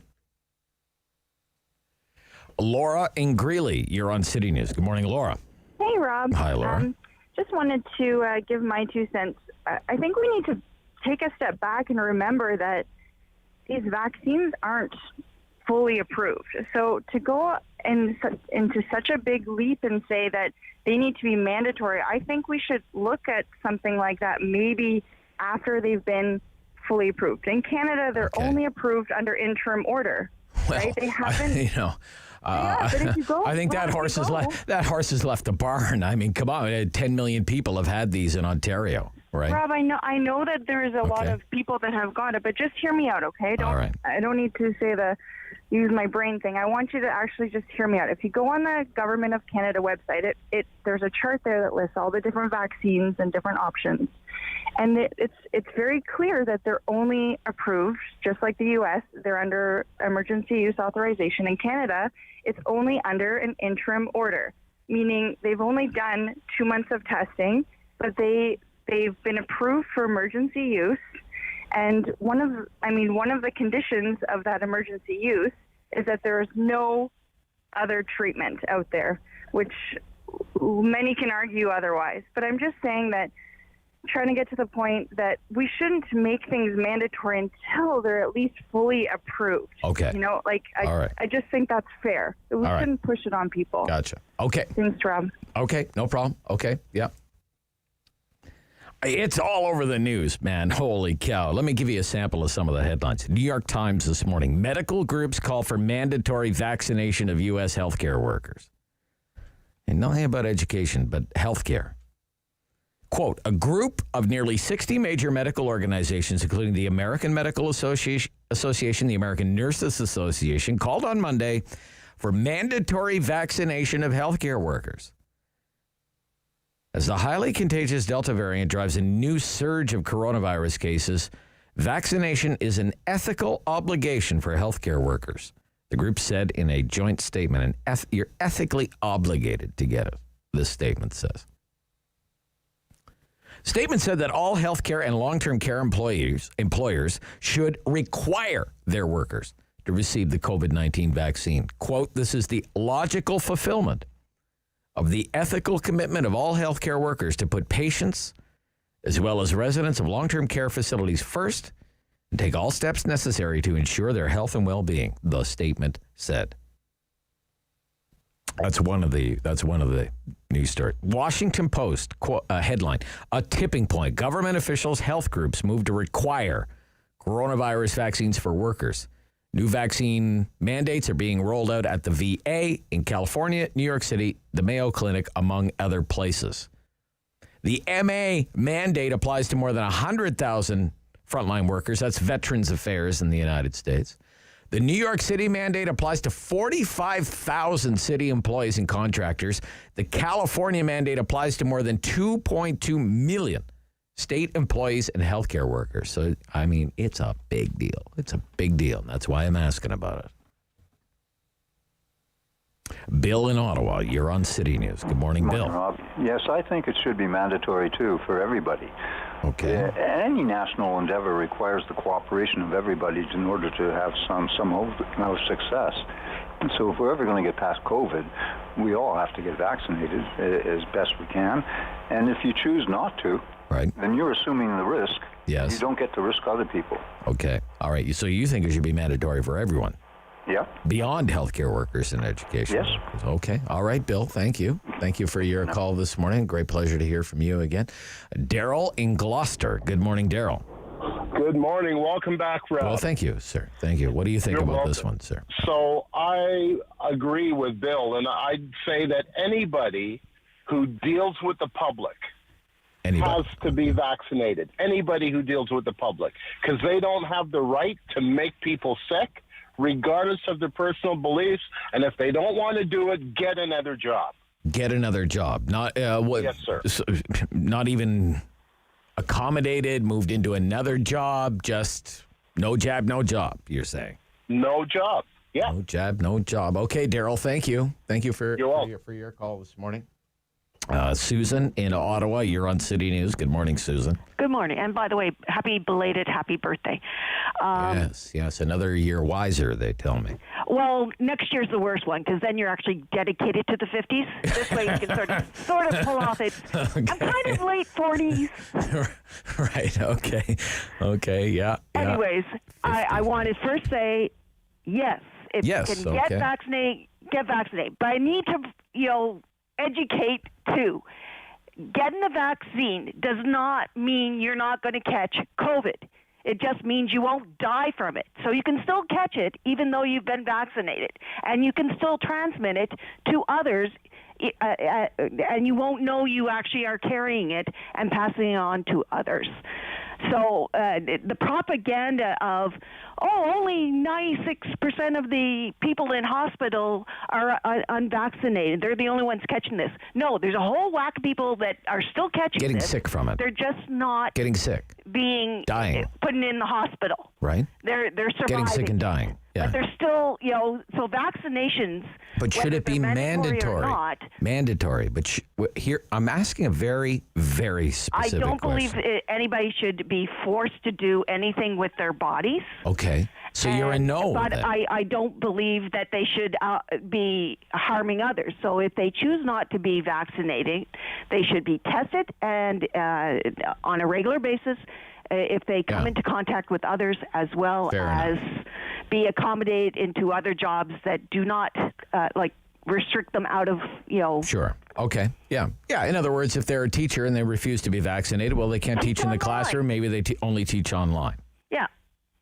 Or if they are in the classroom, they have to wear a mask and be tested every few days. Well, everybody should still be wearing masks because we're not over this. And as I said, just getting vaccinated doesn't mean you're not going to catch this. It's still out there until it's at a level that the whole population is going to survive it.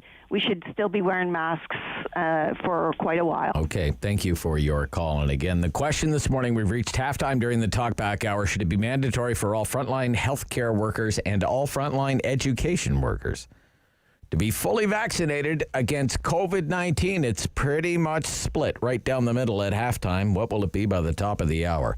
Stay tuned and find out here on the Rob Snow Show on City News.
News in Ottawa and the Valley. This is City News, now on 101.1 FM and 1310 AM. It's Tuesday, July 27th. Good morning. I'm Andrew Boyle. Right now in Ottawa, showers 17, Smiths Falls 15 degrees, and here's what's making news of this hour. Make that 19 in Smiths Falls. Latest case count for COVID in the province is out. 129 more cases today and 5 more deaths blamed on the virus.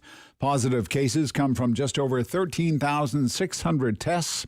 4 more cases in Ottawa, 1 each in Eastern Ontario and Renfrew. No new cases today in Leeds, Grenville, Lanark. President of the Ontario Secondary School Teachers Federation says vaccines are the best way to keep schools safe in the fall, but doesn't believe the jab should be made mandatory. Albert Street has reopened to traffic about 12 hours after a stabbing left one man dead, another person in hospital. Police were called just before 9 last night to the corner of Metcalfe and Albert. 19-year-old Eric Hewer died, a second person injured, non-life-threatening injuries, and is currently in hospital. Canada's medal count has reached 7 at the Olympics. Gold in women's weightlifting, silver in women's swimming, bronze in women's judo, adding to the total of the past few hours. The women's soccer team also moved into the next round with a draw at 1 with Great Britain. City News Time at 10:32. I'm Andrew Boyle. For news anytime, follow up online at ottawa.citynews.ca. Talk back. Hello. On the Rob Snow Show. The phone lines are open at 613-750-1310. Now, the Rob Snow Show continues. With this question, should it be mandatory for all frontline healthcare workers and all frontline education workers to be fully vaccinated against COVID-19? In other words, no jab, no job. Yes or no? Why not? All healthcare workers dealing with patients, hospitals, doctors' offices, long-term care homes, home care, first responders like paramedics, mandatory. And education workers, teachers, professors, assistants, counselors, custodians, librarians, bus drivers, if they come into contact with students at all, should it be mandatory that they be vaccinated against COVID-19? And what should happen if they refuse to be vaccinated? There'd be some who can't, for legitimate reasons, be vaccinated. But what about people who just refuse to be vaccinated? Should there be consequences? Should they be accommodated? Accommodated or dismissed? Where do you come down on it? It's pretty much...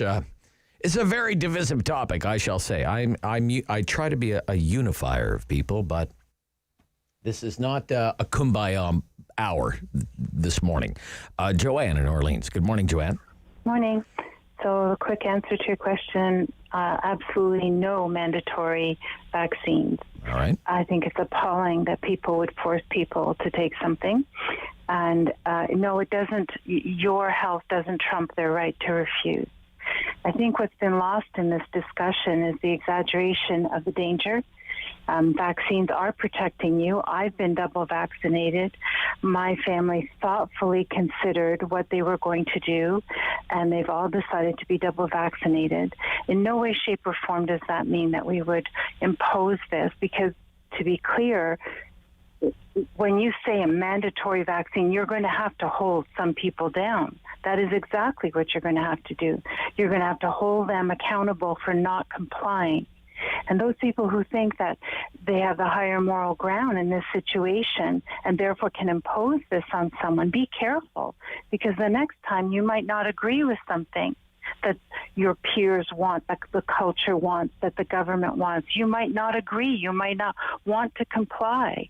But this will set the precedent for that forced compliance. But don't we already have this precedent? I mean, children can't go to school unless they've had their required vaccines. What's the difference? There's a great deal of leeway that's been accorded for those vaccinations for schools. Well, yeah, some of us think too much leeway. But we used to get letters all the time about vaccination and have to produce the records.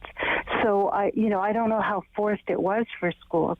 But there's a difference here. I'm simply stating no forced vaccine. And people have to ask themselves, with the healthcare workers on the front lines the way they have been, why 100% of them weren't 100% first in line, Why is there still hesitation among healthcare workers if we're talking about the science? But that's not malicious intent. That's not deliberately going out and knowingly having the disease, the COVID-19, and presenting yourself in public at a cash or in a classroom or a family reunion. You know, when Ian Lee was talking about AIDS, and he was saying that there was criminal intent, that's because those men were deliberately having sex knowing they had AIDS. There's a big difference between knowing and not knowing, malicious intent, and simply refusing. Okay. All right. Okay. Thank you. Like I said, it's all over the news. So, I mean, that's why we're talking about it. Toronto Star this morning. President of CKHA wants all healthcare workers fully vaccinated against COVID-19. That's the Chatham-Kent Health Alliance. Quote, according to Laurie Marshall, president of the Chatham-Kent Health Alliance, all healthcare workers should be required to be fully vaccinated to protect themselves and their patients. Marshall said the CKHA is working alongside the Ontario Hospital Association to develop a policy that requires healthcare workers to get vaccinated. Quote, the OMA said all healthcare workers in the province should be required to be fully vaccinated against COVID-19. Ontario Medical Association. This is from Reuters News Service a few days ago. Hungary to make COVID-19 vaccinations mandatory for healthcare workers, PM says. Hungary's government has decided to make COVID-19 vaccinations mandatory for healthcare workers as part of efforts to contain the pandemic, Prime Minister Viktor Orban told Public Radio on Friday. Already there are certain vaccines that are mandatory for people working in the healthcare sector. We now have to extend this to the coronavirus, the Prime Minister said. France, as you know, is moving this way. This is from the Associated Press, kind of a European roundup. French President Emmanuel Macron ordered all French healthcare workers to get COVID-19 vaccine shots by September 15th and urged all of his compatriots to get vaccinated as soon as possible. Most European governments have shied away from mandating vaccinations, but after tens of thousands of people with the virus died in French nursing homes, Macron said vaccination is essential for all workers in healthcare facilities or nursing homes, as well as workers or volunteers who care for the elderly or ailing. Those who don't get vaccinated by September 15th will face potential sanctions or fines. Greece announced that healthcare workers will be suspended if they refuse to get vaccinated. Italy made the coronavirus vaccination obligatory for healthcare workers and pharmacists. Those who opt out risk suspensions from their jobs or a salary cut. So it is happening elsewhere. If Ontario goes down this road, it certainly won't be alone. But also, if it doesn't go down this road, it won't be alone. What road should Ontario go down? 10:38. Jen in Vars. Good morning, Jen. Yeah, good morning, Rob. How are you? I'm okay. Thank you. Should it be mandatory? Healthcare workers and education workers. Yes, or else. Yes, or else. Okay. Yeah. Or else what? I mean, well, the current ESA says they can't be let go, so the stepped approach. So full PPE, right?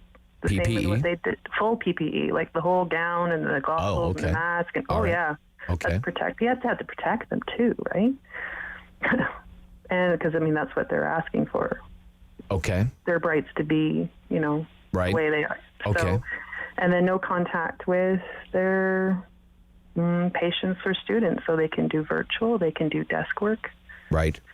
And, I mean, a couple of years ago, I got a notice from the school. It was a bright yellow notice that says if I don't get my kid's MMR, she's going to get suspended, and it had to be done in 2 weeks. Oh, okay.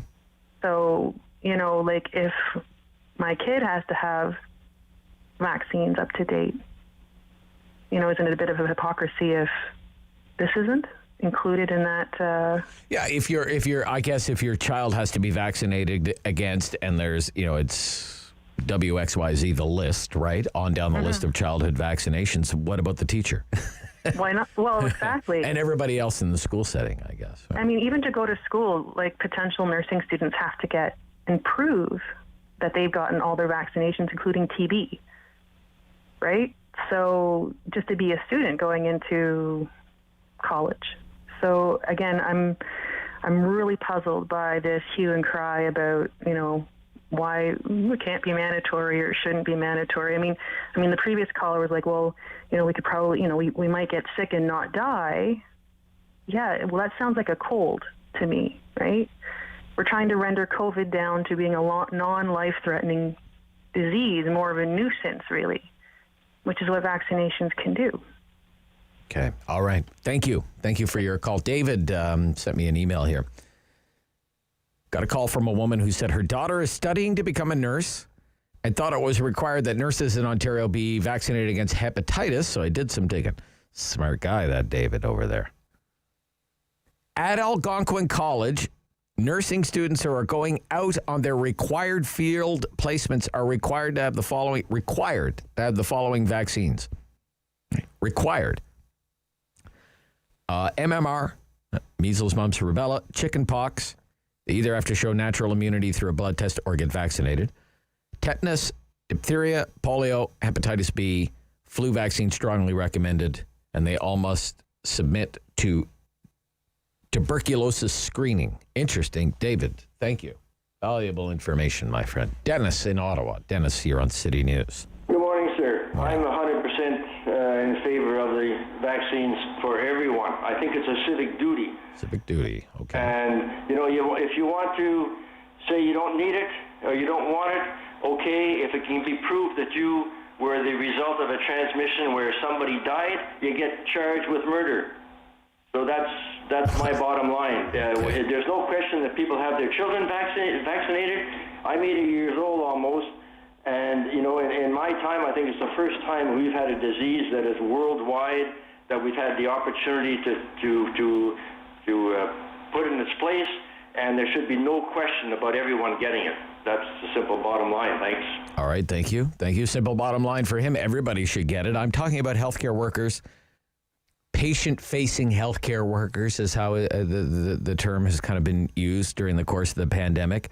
I guess we would call student-facing education workers. And should it be mandatory? Like job requirement. Sort of like you wouldn't hire a lifeguard or a paramedic who didn't know CPR, kind of the same thing. Or you wouldn't hire a truck driver who didn't have a Class A license, and you wouldn't hire a French teacher who didn't speak a word of French. Bonjour, hi. So maybe this is just another job requirement. And no jab, no job. Or is that too far for you? I don't know where you come down on this. 750-1310. Let's keep it rolling here. Patrick in Ottawa. What do you think, Patrick? Hey, Rob. Right. First-time listener. First-time listener? Where have you been? First-time caller is what I meant to say. First-time caller. Okay, Patrick. Well, that's better. That's better news for me. Thank you. Thank you. Yes, I completely agree. Oh, you do? Okay. If you're working in the public sector, you have to have a mandatory vaccine. That's just common sense to me. Anytime you're going to deal with public people, anytime you're going to be a law enforcement and healthcare worker, anytime you're exposed to the public, you should have a mandatory vaccine because you have a chance of spreading it. All right, Patrick. Thank you. Thank you. Yep. Don't be a stranger. Don't be a stranger. I don't know. I just think if I was in a bed at the General Hospital, the Civic Hospital, the Montfort, I would like to think that the staff at the facility have all been fully vaccinated against COVID-19. I really would. And I would like to think if my mom or dad, if they were in a long-term care home or they were getting home care, I would want everyone in that position dealing with and caring for my elderly loved ones to be fully vaccinated against COVID-19. On the education side of things, children getting on the school bus this fall, I'd like to think the school bus driver is going to be fully vaccinated. And that when they get to school, the teacher and the teacher's assistant and the support staff and the librarian and the custodian, they're all going to be fully vaccinated. But I'm open to some accommodation if they refuse to be vaccinated. I don't know if it has to be automatic dismissal. If accommodations can be made, I suppose I could be open to that. Jose in Ottawa, good morning. Good morning. What do you think? Absolutely not. Absolutely not. Okay. And why? Well, I don't believe that any mandate should be imposed on any being on this planet. Okay. End of story? I also have something else to say about the people that, are telling people to wake up and get the shot. They should wake up. If they don't want people imposing on their right to live, I'm guessing a large percentage of these people that are telling people to wake up drive cars. They're polluting the air that I'm trying to breathe and live a healthy life. They don't seem to give a damn about that, So Okay. as far as I'm concerned, they're hypocrites. Hypocrites. Okay, sir. Thank you very much. Okay. All right. We have to stop. 10:46. We'll be back with the final quarter of a very busy talkback hour. We'll fit as many calls as we can in the final 10 minutes here of the Rob Snow Show's talkback hour on City News.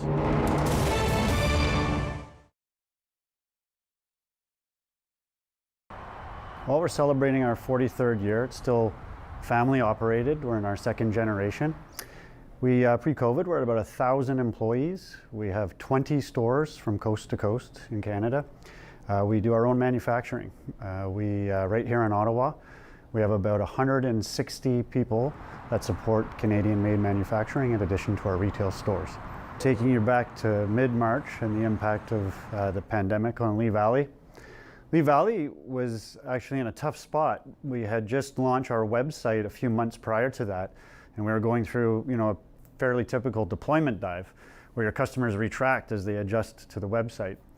And then under stress already, this pandemic hit. And in the early days, it was pretty critical. It hit us really hard. Stores were closed. We weren't sure what to do, so we had to go right into survival mode. As a result, we had to take our workforce almost back to half of where we were at because the stores were closed, and with 20 stores, that's a big retail workforce. But what we were able to do pretty quickly, with a little luck, being essential, selling tools and hardware, we were able to adjust our business model, with respect to the stores and our fulfillment operation. That new website that we were under stress worked out well for us because as the world was under house arrest, people were looking to online, and the conversion to our online sales in some cases almost doubled. And we saw tremendous interest in things to do at home. Where we were lucky once again and fortunate is that our product offering. Work at home tools, craft, hobbies, backyard, container gardening, you name it. What we sold was really appealing to people. With respect to our stores, Lee Valley, a rare unknown fact was that we were one of the pioneers of curbside pickup. We've been doing it for 25 years. Pretty much dove right into the application to help with the contactless shopping right away. We took the application, and it's not like a Apple application where you have to download it to your phone and clutter up your phone.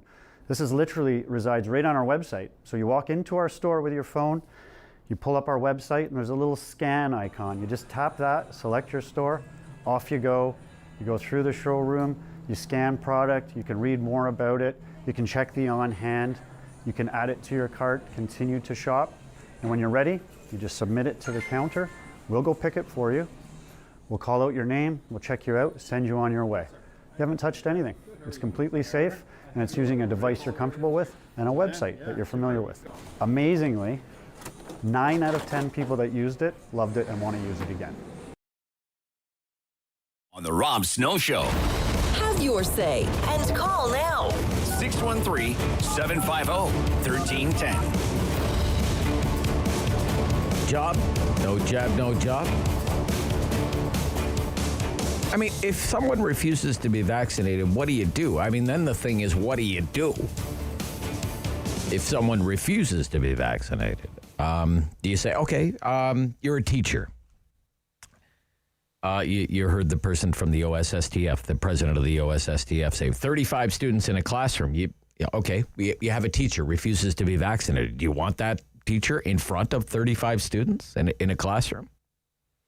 If there is such a mythical classroom with 35 students in it in Ontario, you have to remember for teachers unions, every class has 35 students. Okay, they can't fit another one in there. They are sardines in cans, students in Ontario classrooms, right? What if the teacher refuses to be vaccinated? She said she's opposed to mandatory vaccination for her 60,000 members. What do you say to that person? Good luck trying to fire a teacher. I guess I would say, here's the deal. You have to wear the mask and you have to get tested every week at least for COVID-19. But whenever you're in the workplace, you have to wear the mask. And every week we're going to stick this long Q-tip up your nose. Maybe you would like to get the shot and forgo that. Now some would say that's coercive. And you know what? They're probably right.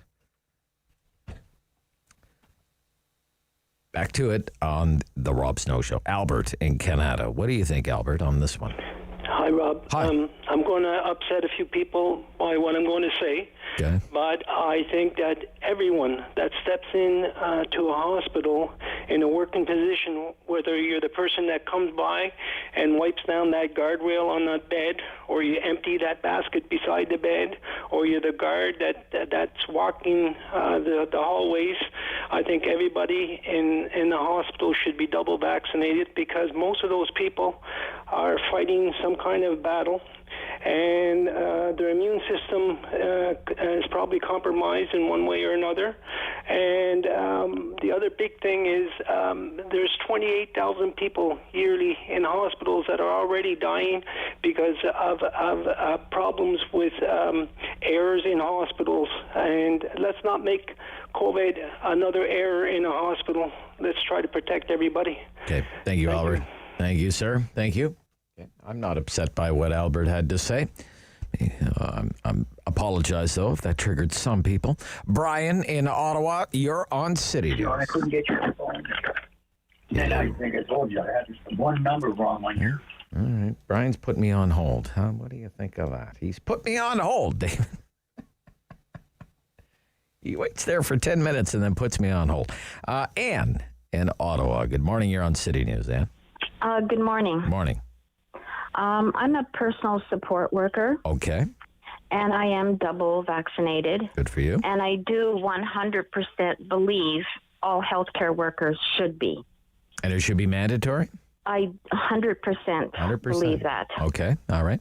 Where I work, and I don't want to say where it is. That's okay. The percentage is really low for personal support workers.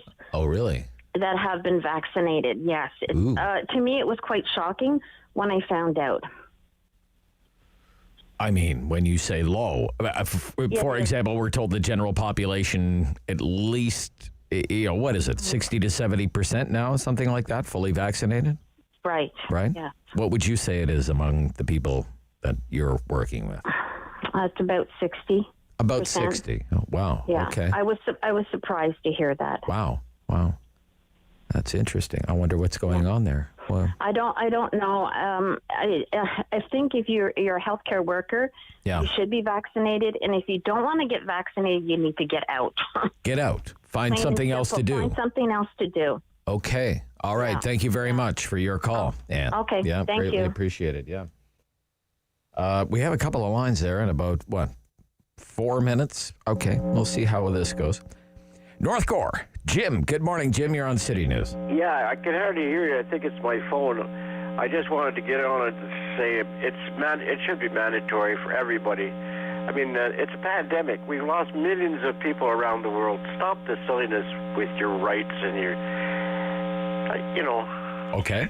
It's just, if I said to your chum there to answer the phone, last year at this time when we were all bundled up like honeybees in the wintertime, worried about dying and all the rest of it, I wish you could have asked the question then and said, listen, we're going to have a vaccine that'll cure this or prevent it or whatever you want to call it in a year. Everybody sign up now that wants to be on the list to get it, and everybody sign up that doesn't want to get it. And how do you think it would have went? Well, I think we're seeing that now, Jim. The people who are getting sick and going to the hospital, right now we have one person in the hospital and 42 active cases, but I bet you that one person in the hospital isn't vaccinated, and that's why they're in the hospital. Yeah, that's what I mean. And as far as your job, listen, it's mandatory. You can't carry a gun down the street with a loaded gun down the street. The cops will scoop you in a heartbeat. Yes. So if you got a disease that'll kill people, that's like I got it. All right, Jim. Interesting point, sir. I thank you very much. Heard you just fine. Great stuff. May want to invest in a new phone, though. But it might be the phone lines in North Gore. On the Quebec side, Crystal, good morning. Good morning. Good morning. Should it be mandatory for healthcare workers and education workers to be fully vaccinated against COVID-19? I'm going to say no to that. Going to say? I'm saying no because I think that there's been so many people having adverse reactions to the shot.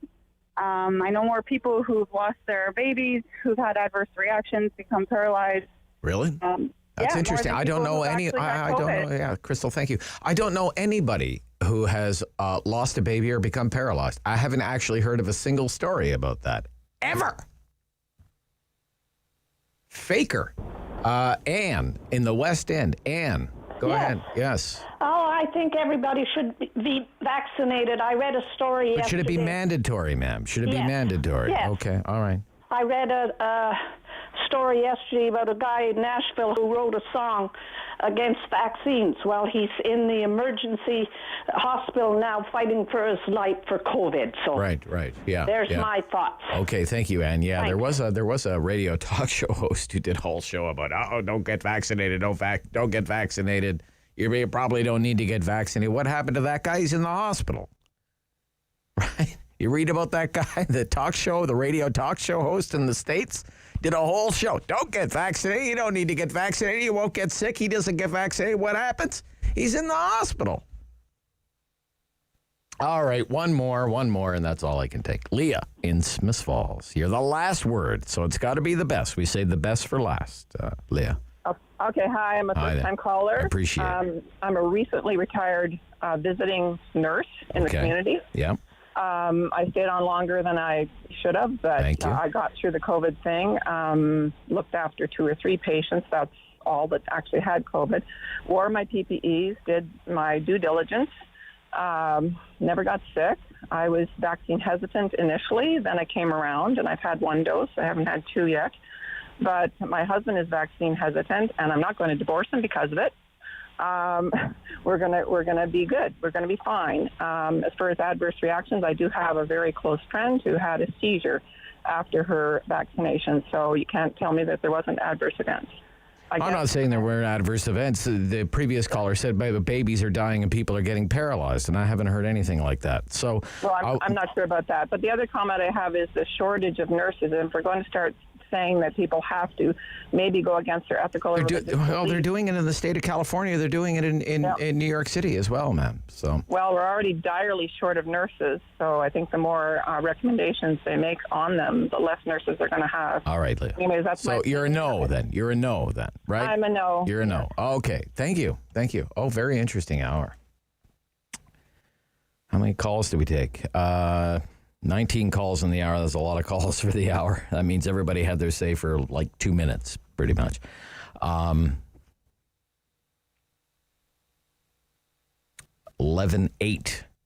for the yays. 11-8 in the end. Michael Taube, syndicated columnist, former speechwriter for Prime Minister Harper. We'll turn our attention to federal politics in the final hour of the Rob Snow Show on City News.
news in Ottawa and the Valley. This is City News, now on 101.1 FM and 1310 AM. It's Tuesday, July 27th. Good morning. I'm Andrew Boyle. Right now in Ottawa, rain and 17 degrees. It's 19 in Smiths Falls. Here's what's making news in Ottawa and the Valley. Latest case count of COVID in Ontario shows 129 more cases today, along with 5 more deaths. That case count coming from just over 13,600 tests that were done and a 1% positivity rate. 4 more cases in Ottawa, 1 in both Eastern Ontario's Health Unit and Renfrew. No new cases today to report in Leeds, Grenville, Lanark. President of the Ontario Secondary School Teachers Federation thinks the best way to ensure schools are safe in the fall is through vaccines. But she doesn't think making shots mandatory is one way to get there.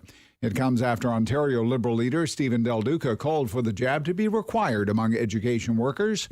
Here's City News reporter Alex Gouge. OSSTF President Karen Littlewood says education workers who refuse the jab will have to wear extra PPE to ensure those within schools are safe. She tells the Rob Snow Show making vaccines mandatory isn't really going to make a difference, and other tools will be needed to boost intake. Need better programs to get out there and do the one-to-one education and ensure that people are comfortable with vaccines. Look how many people in the province don't have a family doctor. A family doctor can really make the difference in encouraging someone to be vaccinated. Littlewood adds while there was early priority access to vaccines for some teachers, the Federation is unsure how many exactly have gotten the jab since that data is unavailable due to members' privacy. Alex Gouge, City News. City News time 11:03, and now your forecast with meteorologist Jill Taylor. It was 20 degrees very early this morning, and that's about it for our daytime high. The high in many areas just 21 degrees today. We'll have the showers at times, at cooler air. Tonight, showers ending early this evening. Then we'll clear again. 13 for the low, and tomorrow mainly sunny, 25. For today, the high just 21. And right now in Ottawa, raining and 17 degrees. It's 19 in Smiths Falls. A stabbing left one man dead, another person in hospital. Police called just before 9 last night to the corner of Metcalfe and Albert. 19-year-old Eric Hewer died. A second person injured suffered non-life-threatening injuries. Albert Street was closed for about 12 hours for the investigation until just after 9 this morning. It was a 4-medal day for Canada at the Tokyo Olympics. Maud Sharon winning the country's second gold. She is a weightlifter from Rimouski. Canada now has 8 medals in total, all won by women. Kylie Moss of LaSalle earned silver in the 100-meter backstroke. That is Canada's 3rd swimming medal. Canada also earned a pair of bronze, including the first ever in softball. Canadian squad beat Mexico 3-2 in judo. It was Catherine Beauchemin-Pinard winning over a Venezuelan opponent for the bronze there. Disney says it's going to close almost all of its Canadian stores this summer, including Rideau Centre, that store closing on or before August 18th. The Walt Disney Company says it expects to shutter at least 60 stores across North America. The Disney Store, which sells Disney-themed toys, costumes, and other items, currently has 16 locations in Canada listed on its website, some of which are already listed as closed. Stephanie Young, Disney's president of consumer products, games, and publishing, says the COVID-19 pandemic has changed what consumers expect from a retailer and shifted more shopping online. Emily Draveski, The Canadian Press. City News time 11:05. Dairy Queen has decided to postpone the annual Treat Day fundraiser for a couple of months. The company says in order to ensure the safety of customers and staff, the annual event in support of CHEO and other children's hospitals across North America will take place on October 28th rather than the second week of August. I'm Andrew Boyle for News Anytime. Follow up online at ottawa.citynews.ca. He's the opinionated Ottawa icon. The Rob Snow Show returns on Rogers TV and City News. 101.1 FM and 1310 AM.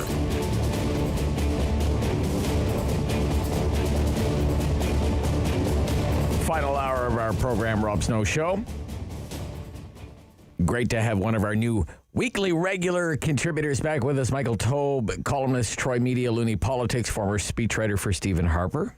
Good morning.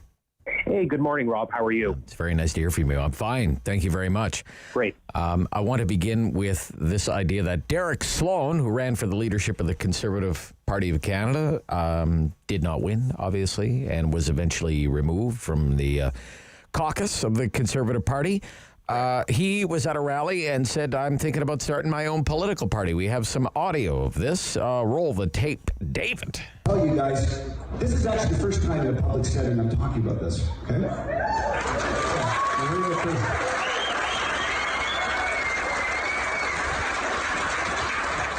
And I actually can't tell you everything because it'll mess up I can't even tell you the name, unfortunately, publicly, although you'll love it, okay? You'll love it. Okay? Someone else will whisper it in your ear maybe, but I can't until it's approved. So we may be 2, 3, 4 weeks from approval. We're organizing now, and we're going to light a match, folks. Okay. And it's going to start burning here, and it's going to spread, and it's going to be the greatest patriotic movement Canada's ever seen. The greatest patriotic movement Canada has ever seen, he says. The Derek Sloan Party. What do you think of that?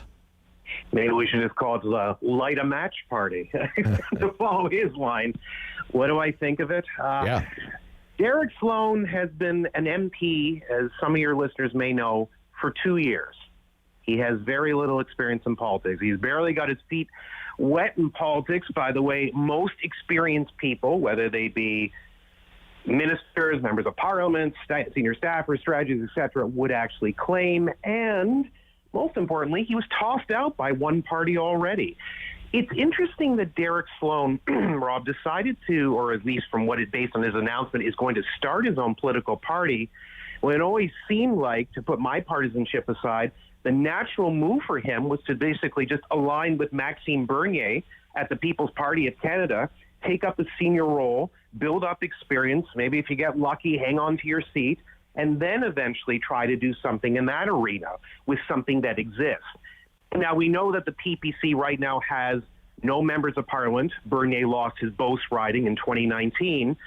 But you would think that the two of them together would be able to accomplish a lot more. But you have to sort of look at this example and say that in Mr. Sloan's case, that ego and personal ambition is obviously driving whatever this new party is going to be. Yeah. But what's the point of it? I really don't know, to be honest with you, because he is just not someone who can gain an enormous amount of national support and lead a big movement. And if he thinks he can, well, good luck to him. Yeah, okay.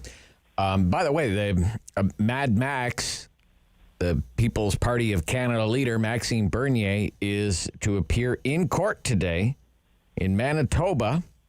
That's right. St. Pierre, Manitoba. He's accused of violating Manitoba's public health orders. You remember the picture of him being arrested and put into I think it was an RCMP cruiser at the time. I believe so. Yep. Right. So, it is interesting. I when I saw that yesterday, I thought, well, here we go, another kind of right-of-center conservative vanity project, kind of like what Mad Max is doing, you know. It is weird that he's just not tossing his hat in there because you kind of had the Three Musketeers through all of this. With Randy Hillier. Yeah. No, Mad Max, Derek Sloan, and Randy Hillier. So. Well, yeah, that's the anti-lockdown, quote-unquote leadership. Not the formal leadership, but the most, shall we say, visible supporters of it. So, yeah, you would think that the three of them would align. And I don't quite know what's going on here. It's hard to understand. But, again, if Mr. Sloan wants to do it, we live in a democracy. He can start his own party, and good luck to him. But I really don't think it's going to go much of anywhere, and I'm certainly not going to be the only person saying. Well, maybe he's not starting his own party. Maybe maybe the three of them are going to get together and start something brand new. Could be. I mean, that's what some people are speculating, that maybe this is just sort of a starting point, because the clip that you played is the clip that I saw, and it's only about a minute and 2, 3, 4 seconds. It's very, very short. So I guess we'll find out. There may be something afoot. There may be more to this, but I guess we'll know in time. Okay. So the bigger question is all of these parties, Wexit, Maverick, People's Party, Derek Sloan Party, whatever it turns out to be, all of it is going to bleed a little bit. It's like kind of like death by 1,000 cuts for the Conservative Party of Canada, isn't it, Michael? Or? Well, A touch. I agree. Okay. I agree with you that obviously when you have more political parties in the arena that have similar types of view to you, yes, you can obviously lose little bits of support. I think of the list that you brought out, the only two that could be maybe a little problematic is Bernier and the PPC, just simply because Bernier has a lot of political experience aside from the nonsense that he's been doing the last couple of years. But I think that certainly he is the king of both. That was a riding that his father and he both held. Certainly, although he lost in 2019, based on polling numbers for the PPC, which sort of ranged between about 2 to 3.5 to 4%, that may be enough for him to get back into his old riding. So that's one possibility. And the Maverick Party, who's led by interim leader Jay Hill, who's an experienced Reform Party MP and former Harper guy. Yeah. Jay Hill's a nice guy. Nothing wrong with him at all. I think that the Maverick Party obviously looks on a very limited basis where they're talking about Western rights and Western issues. So obviously, it doesn't have broad-based appeal. But could they cut off a seat possibly somewhere in the West? I guess depending on the breakdown and how the Aaron O'Toole and the Tories continue to poll, it's possible, unlikely, but it's possible. But look, in the grand scheme of things, to tie it up, yes, the Conservative Party will bleed a little bit from these parties existing, but not a whole lot. It's much different than the Liberals, say, losing to support to more established left-leaning parties like the NDP or Greens. Okay. Let's talk about Pierre Poilievre. He has a lot of fans among the audience of this radio show. A lot of people wanted him to not only run for the Conservative leadership, but also win it. Yes. Local MP, of course, Eastern Ontario MP, riding as Carleton. He has a video, social media production. I think it's pretty well done myself. Let's listen. It transfers quite nicely to radio. Actually, it's Make More, Cost Less, Paychecks, Not Debt. Pierre Poilievre. Look at those prices for homes, gas, or food. No wonder we're spending more and making less. We had to spend during the pandemic, but Trudeau's plan to borrow forever means inflation and bankruptcy. Instead, let's become the best place for businesses to build, hire, and make stuff.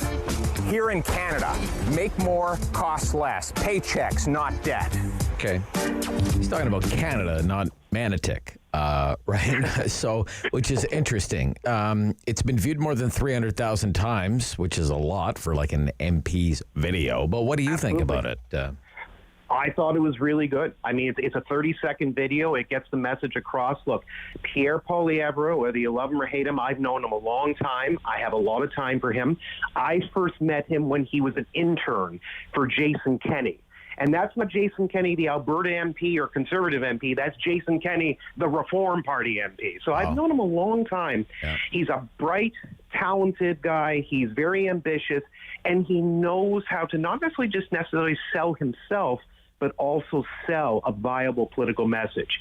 In this little thing, I can understand why it's been viewed 300,000 times or more. Doesn't mean everybody liked it. It just means it's been viewed. Right. No, but but remember, it's eyeball. That's what you want. You don't need necessarily positive or negative. You need a response.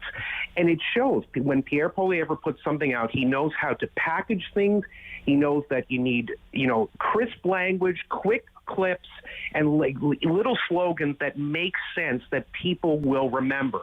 I like what he did. I like what he created, and I think it's positive both for him and, quite frankly, for Aaron O'Toole and the Conservative Party. How is it positive for Aaron O'Toole? Aaron O'Toole's own social media team has had some hits and misses, in my opinion. How could this be helpful to Aaron O'Toole, do you think? Well, aside from what a lot of people say, that that Pierre Poilievre was demoted, quote unquote, which is the way people were touting it when there was a bit of a shuffle of the various critics' roles with Mr. O'Toole earlier this year.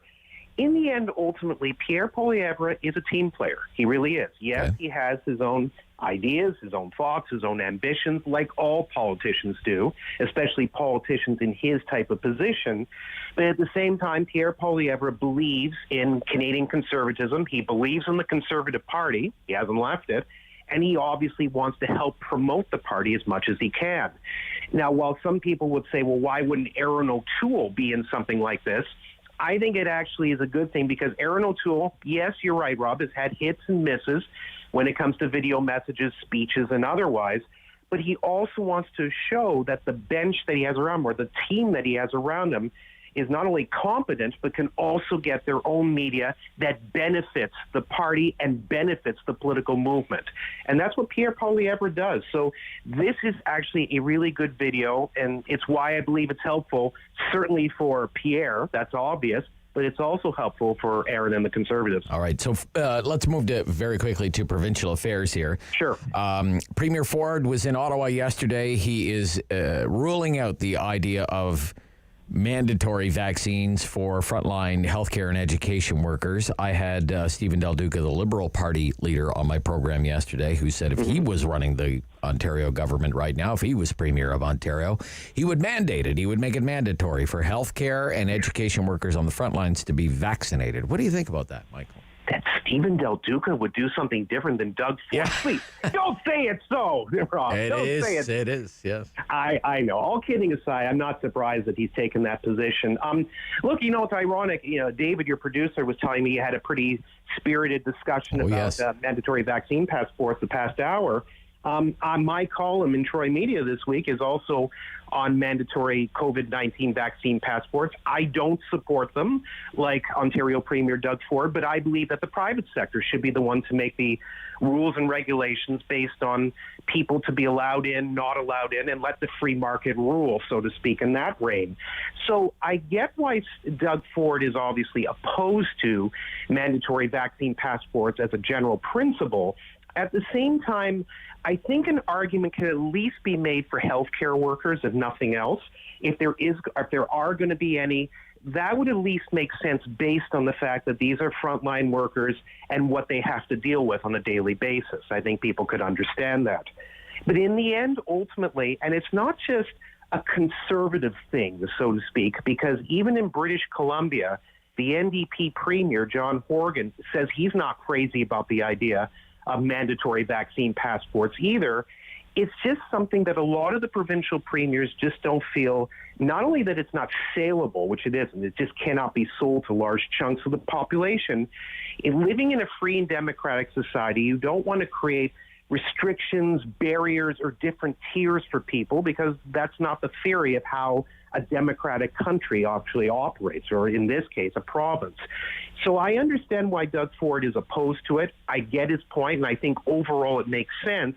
But if he comes back and says later that, due to popular discussion, various opinions, etc., that maybe we should reopen the conversation for, say, healthcare workers and see where that goes, I think that even people like me who are not in favor of mandatory vaccine passports, we would at least be open to that discussion, if nothing else.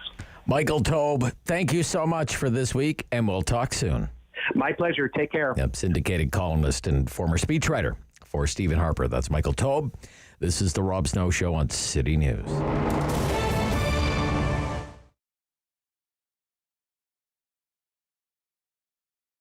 When you've lost your breasts, you've sort of lost part of yourself.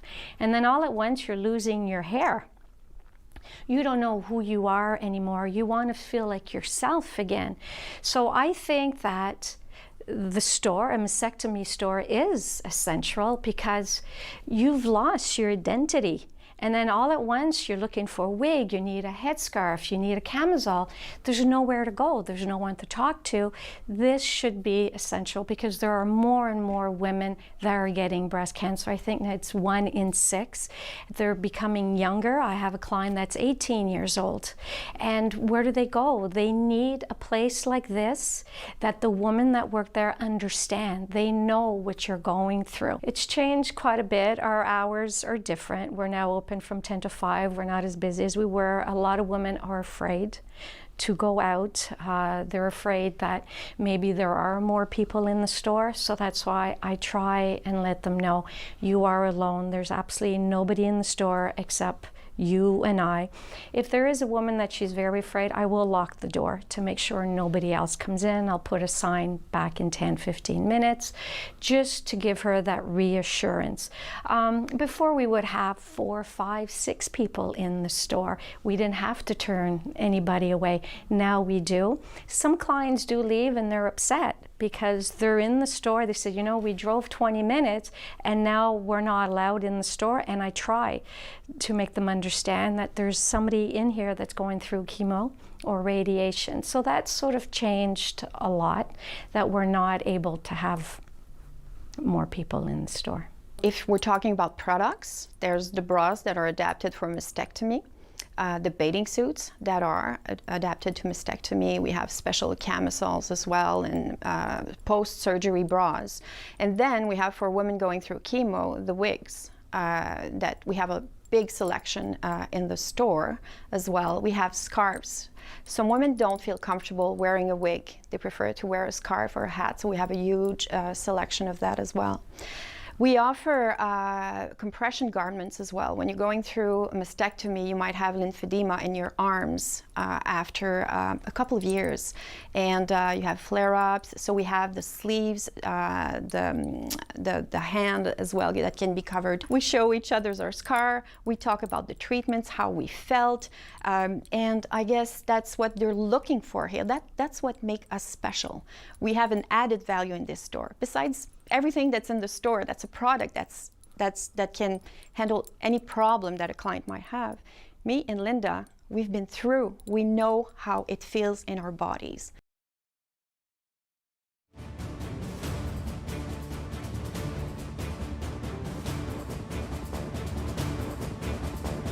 Strong voice. Strong opinions. The Rob Snow Show returns on Rogers TV and City News. 101.1 FM and 1310 AM. Let's talk about the police budget for the City of Ottawa Police Service. Long meeting yesterday, 4 hours plus for the Police Services Board, and the chair of the Ottawa Police Services Board joins me this morning, Councillor Diane Deans. Good morning. Good morning, Rob. Yeah, it's very nice to hear from you. I hope you're well these days. I'm doing great, thanks. That's great. It's nice to hear you. I haven't spoken with you for a long time. Well, you're welcome anytime, Councillor, anytime at all. Okay, because these are let's make it a regular date. very important discussions here. You heard from all sides yesterday. Some people want the police budget cut. Some people want it frozen. Some people want it increased. What do you take away from that meeting yesterday?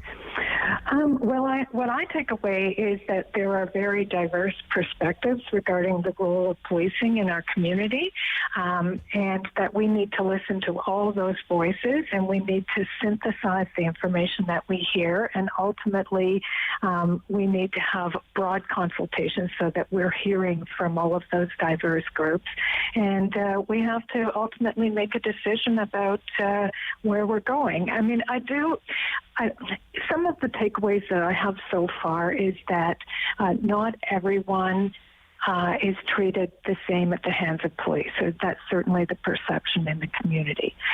Also, there's a perception that the police are doing some work that would best be done by others. And the police have stepped into those roles, like in mental health response, in the absence of anyone else to do that work. So,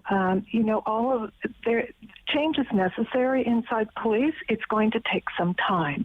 Yes. And how far and how fast we can get in 2022 remains to be seen. Okay. And when you discuss these issues, the need to adapt or change or evolve or progress or whatever the case might be with the chief of police, is the chief open to these ideas? Absolutely. Yes. He came to Ottawa as an agent of change. He respects the need for change inside police, and he is working with us. The city has taken on the umbrella responsibility for working with the community and with the service to build a better mental health response in our community. That's not going to happen overnight, but the work is ongoing, and the chief is very much in support of that. I think we all recognize that modernization of the police service has to happen. It's just what's that ultimately going to look like and how much money is it going to cost. Okay. The budget direction does call for an increase, right? By as much as 3%? Well, that's okay. So this is a really interesting thing, okay. Rob. The City of Ottawa gives the Ottawa Police Service their budget, and the Ottawa Council last week said that we could have an envelope up to 3%. Right. The Police Services Board set a direction yesterday, which basically said to the service, show us a 0% increase, show us 1.5%, and show us 3%. We'd like to see what all of that looks like. Meantime, we have hired some consultants to help us with this work. One company is called PACE, and they're going to be working on improving our public consultation strategy with the community. The other company is called Strategy Core out of Toronto, and they're going to be working with the board on looking at where we might find savings in the 2022 budget. What are the budget pressures? Well, the biggest budget pressure we have is salaries and salary increases. Compensation, Yeah. salaries and benefits. 81% of the police services budget goes to compensation. We're at the bargaining table with the police associations now, but I can tell you that even if we can't come to a settlement, we have mandatory arbitration, and one will be imposed on us. And you can imagine that will be, who knows, 2 to 3%, somewhere in that range is in all probability. I think we have to budget in that range. So when you have 81% of your entire budget, it puts huge pressure on you. So if we don't have that increase, we're going to be cutting the police budget, and we need to figure out how to do that. And we need to really hear from the community what they want. I know my own constituents value the role of police. They value the neighborhood resource teams. They want them in the community. They want a police presence. They're concerned about gun violence in our neighborhoods. But then we also hear from another very vocal group that feels that there's over-policing in the city of Ottawa, that not everyone is treated fairly or reasonably at the hands of police, and that the police a budget needs to be cut. So, it's really interesting, and we need to synthesize all that information and bring forward a budget that works for this community. What's the next step then in the budget process for the Ottawa Police Services Board? Well, our Finance and Audit Committee is doing basically a line-by-line look with the police service on how we might bring about savings. And we have Strategy Core, who we are meeting with and working with. And I can tell you the consultants from Strategy Core, one's a former city manager of Peel, one's a former police chief from Waterloo.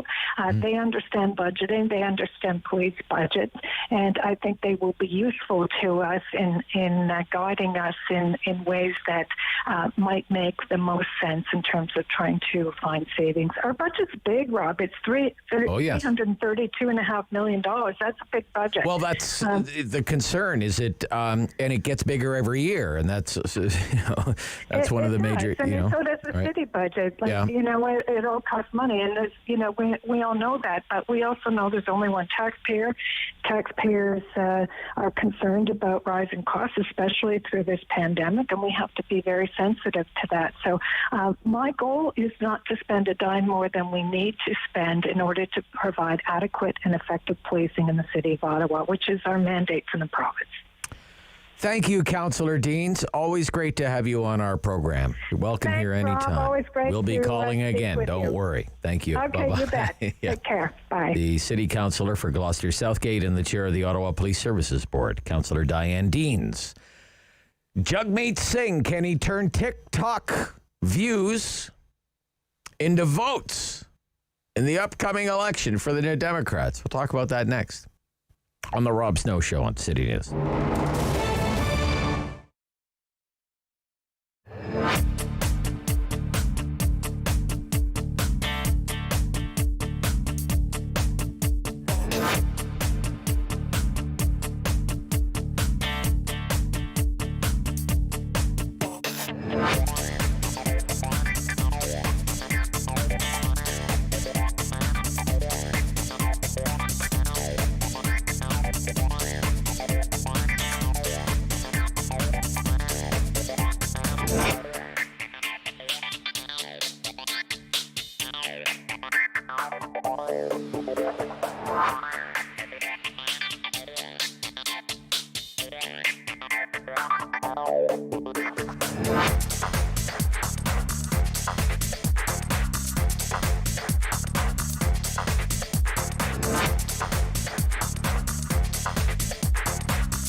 Local news in Ottawa and the Valley.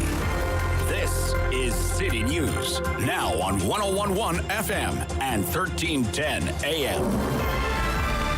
It's Tuesday, July 27th. Good morning. I'm Chris Curries. Right now in Ottawa and Smiths Falls, a bit of light rain, 17 degrees. Here's what's making news this hour. The latest case count for COVID in the province out 129 cases today, 5 more deaths due to the virus. The positive cases come from just over 13,600 tests. 4 more cases in Ottawa, 1 in both the Eastern Ontario Health Unit and Renfrew County. No new cases in Leeds, Grenville, Lanark. The president of the Ontario Secondary School Teachers Federation feels vaccines are the best way to keep schools safe this fall, but doesn't think the jabs should be mandatory. This comes after Ontario Liberal leader Stephen Del Duca called for mandatory vaccinations among education workers. Albert Street reopening to traffic about 12 hours after a stabbing left one man dead and another person in hospital. Police called just before 9 last night to the corner of Metcalfe and Albert. 19-year-old Eric Hewer died and a second person injured suffered non-life-threatening injuries. Police asking any witnesses to contact the homicide unit or anonymously through Crime Stoppers. And it was a 4-medal day for Canada at the Tokyo Olympics, with Maude Charron winning the country's second gold. The weightlifter from Rimouski, Quebec, topped the podium in the women's 64-kilogram competition. Canada now has 8 medals in Tokyo, all won by women athletes. City News Time, 11:34. I'm Chris Curries. For news anytime, follow up online at ottawa.citynews.ca. The world is changing. So keep up with Rob. The Rob Snow Show returns on Rogers TV and City News, 101.1 FM and 1310 AM.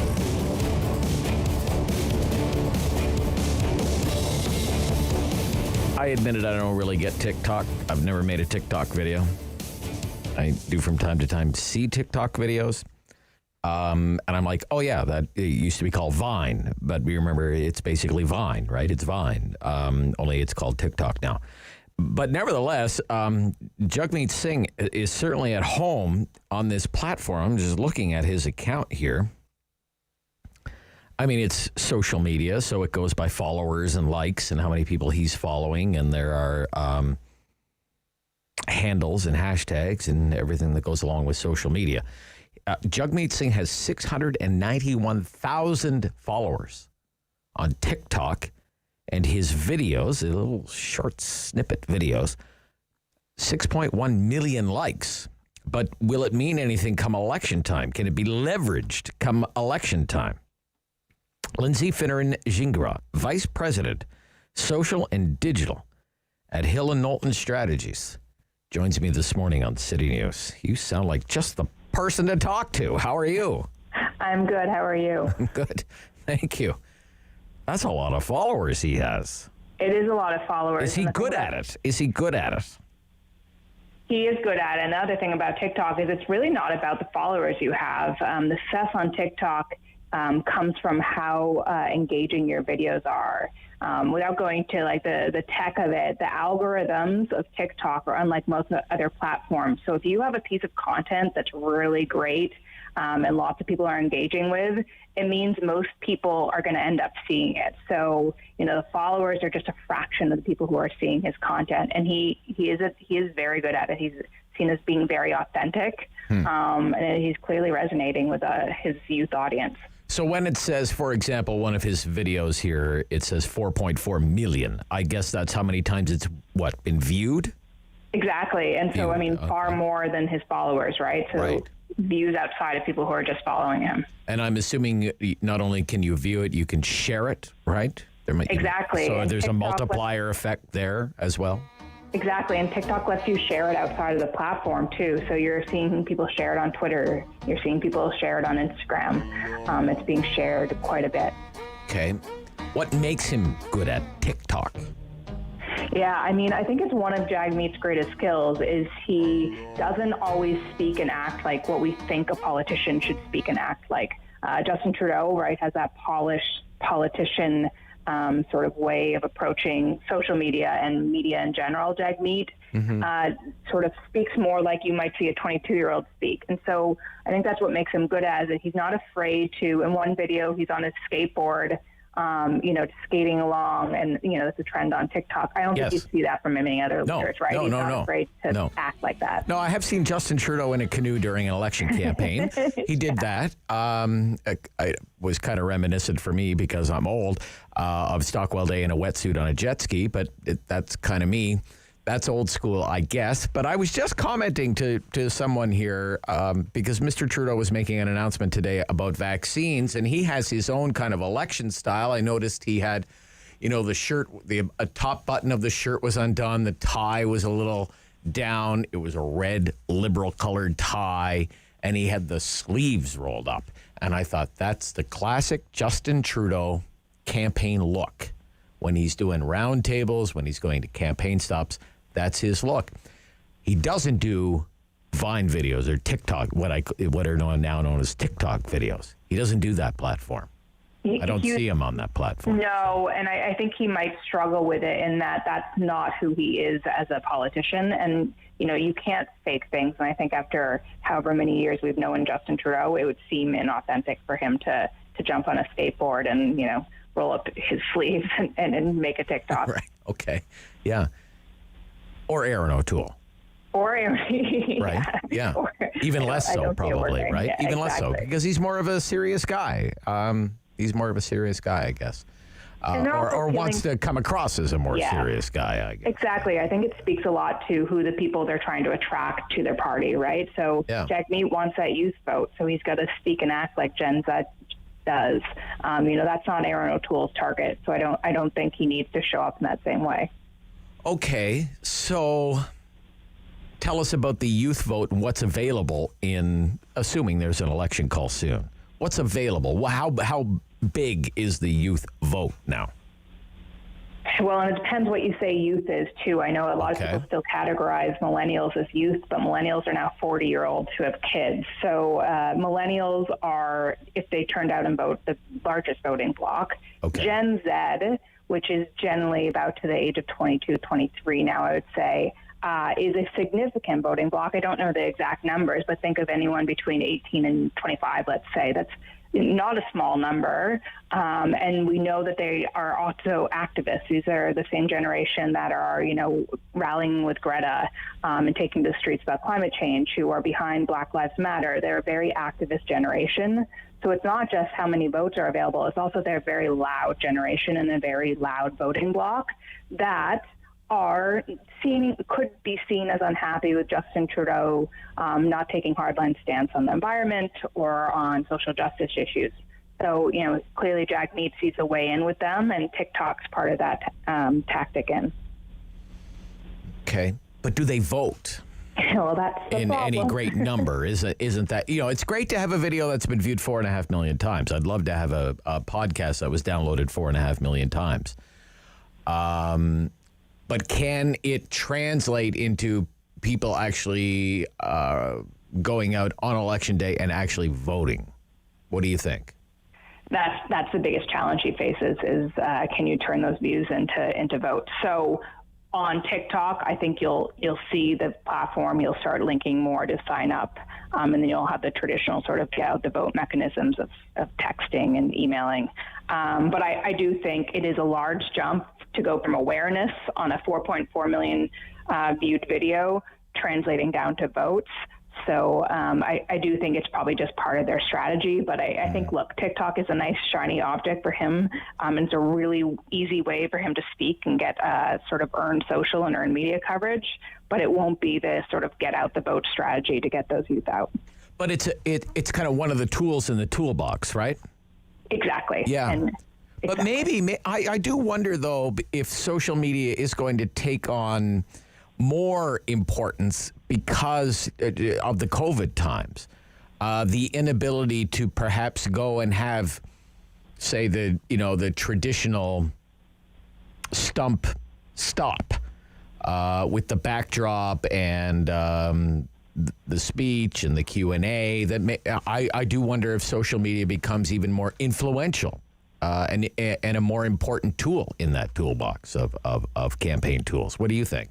I think 1,000%. And I also think the other factor at play there is that, the media landscape in Canada keeps getting smaller. So when you look at sort of those mass channels to communicate, there are less.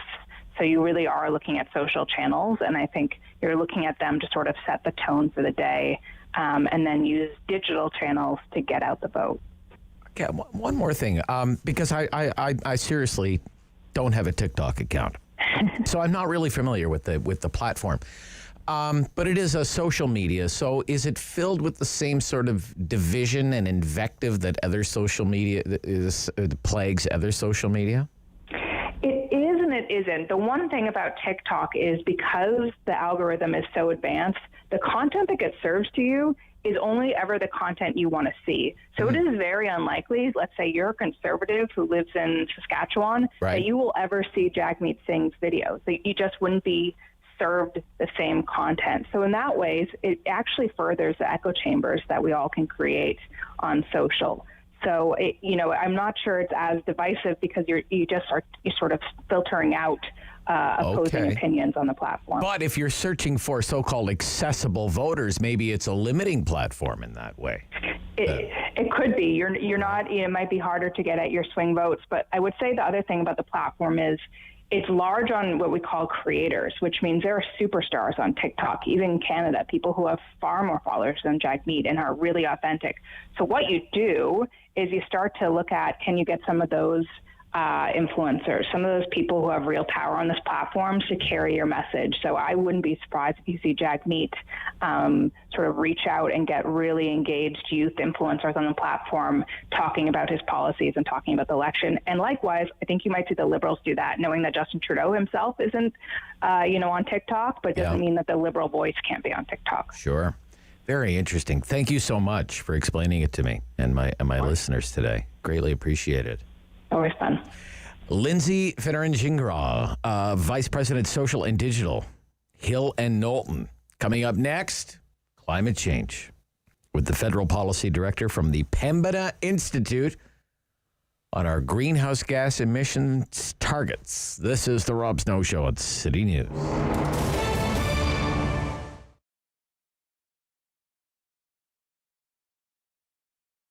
Part of the reason I got back into this is because I am creative, and I also wanted to kind of have a fun flair 50s vibe. All of the boxes are kind of fun names, the colors are fun, the logo is fun, and it's not just the package that I want to bring joy to people's lives, it's also the feeling that they get when they receive it, to know that there's someone that thinks of them and they're missing them and showing that they care when they can't be there. The smallest of the subscription boxes is the red box, the classical box. So you would get 5 to 7 items from the variety of categories. Those do change quarterly. However, with items that are more popular, we'll bring them back as people ask for them, or you could get them as an add-on option. And then those items will be included in the Jazzy box, the same items from the first, although they'll be in a larger size, more quantity, as well as a couple extra items. And then in the largest box, the Duop Deluxe, which is our most popular, that is a comprehensive offering of all of the other 2 boxes plus additional. So for example, if you were to get a certain item in the smallest of the boxes, that item would still be offered in the large, but in a bigger size. So you're getting everything bigger plus an extra few items. The first thing is I look for Canadian suppliers and manufacturers. That is something I'm very proud of. I make sure that the products are safe, that they fit into the packages that we offer, obviously. They have to be the proper size and weight. I have approximately 300 items that we have so far that we can order that basically help make people's lives easier. There's snacks, there's self-care items, there's entertainment, a little bit of everything. And basically I try it and test it, and if it's duly approved, then I include it in our packages. So some of the categories that we have is we offer treats, which is of course everyone likes treats, no matter how old you are. So we have things like nuts, chocolates, different types of snacks, maybe a handmade piece of jewelry. We also include pieces of jewelry as well, occasionally. We also have our pamper items. So your pamper items would include things like your bath soaks, your specialty lotions, things like that. 2 other categories we offer are leisure. Leisure would include things such as puzzles, adult coloring books, paint by numbers, crosswords, word find, Sudoku, if that's how you say it. And we also have items for self-care and health. So masks, sanitizers, sanitizing wipes. They're all natural, non-drying, made with natural ingredients. So they're very good for everyone, especially in this time that we're dealing with.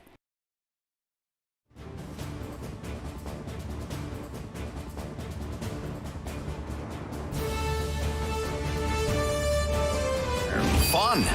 The Rob Snow Show returns on Rogers TV and City News 101.1 FM and 1310 AM. Let's talk about climate change, targets, and meeting goals.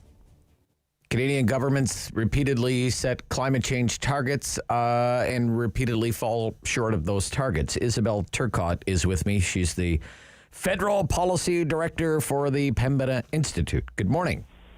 Good morning, Rob. It's nice to be with you. Yeah, very nice to hear from you. How would you characterize the record, let's say going back to 2005, the record of Canadian governments, conservative and liberal, of meeting our greenhouse gas emissions targets? Yeah, thanks for the question. And I'm glad we're talking about climate change today. It's an important subject. As we move away slowly from the COVID crisis, we're increasingly aware that we've got a looming crisis on our hands that we have to turn our attention to. And unfortunately, Canada does not have a good track record on meeting its climate targets. With the years, different targets have been set, and unfortunately, we have failed at meeting them, including the Kyoto Protocol target. And despite some leadership at the federal level, for example, with the development and implementation of our first ever national climate plan in 2016 and an enhanced climate plan that was released just before Christmas in 2020, we are still not on track. If we look at emissions projections, we are not on track to meet our most recent target under the Paris Agreement of reducing emissions from 40 to 45% by 2030 based on 2005 levels. And the most optimistic projections from the federal government estimate that we are currently, based on all the policies that have been put in place and the investments that have been made, on track to get 36% reduction for that timeline. So there's an important gap here that we need to fill, and we can be encouraged by the progress that we've seen over the last 6 years.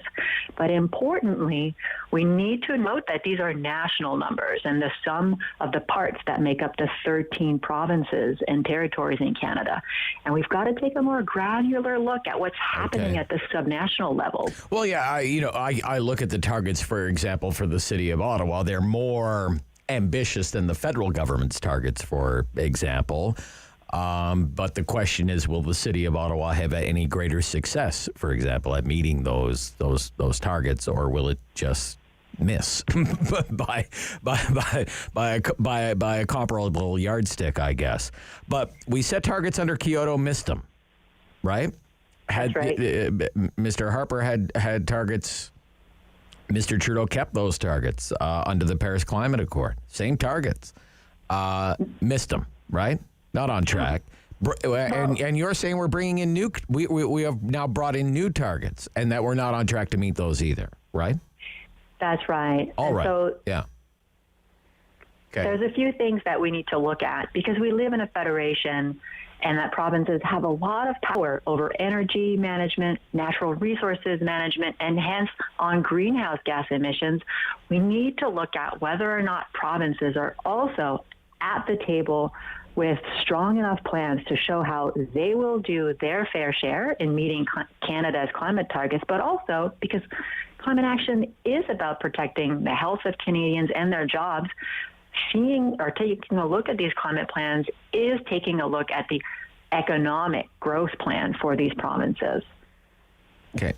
So right now, because you have modeling that includes federal climate policy published in December 2020 that shows a national emissions reduction 36% below 2005 by 2030. How does that measure up to what we, as a country, our government has decided must be done to avoid the worst of the climate crisis?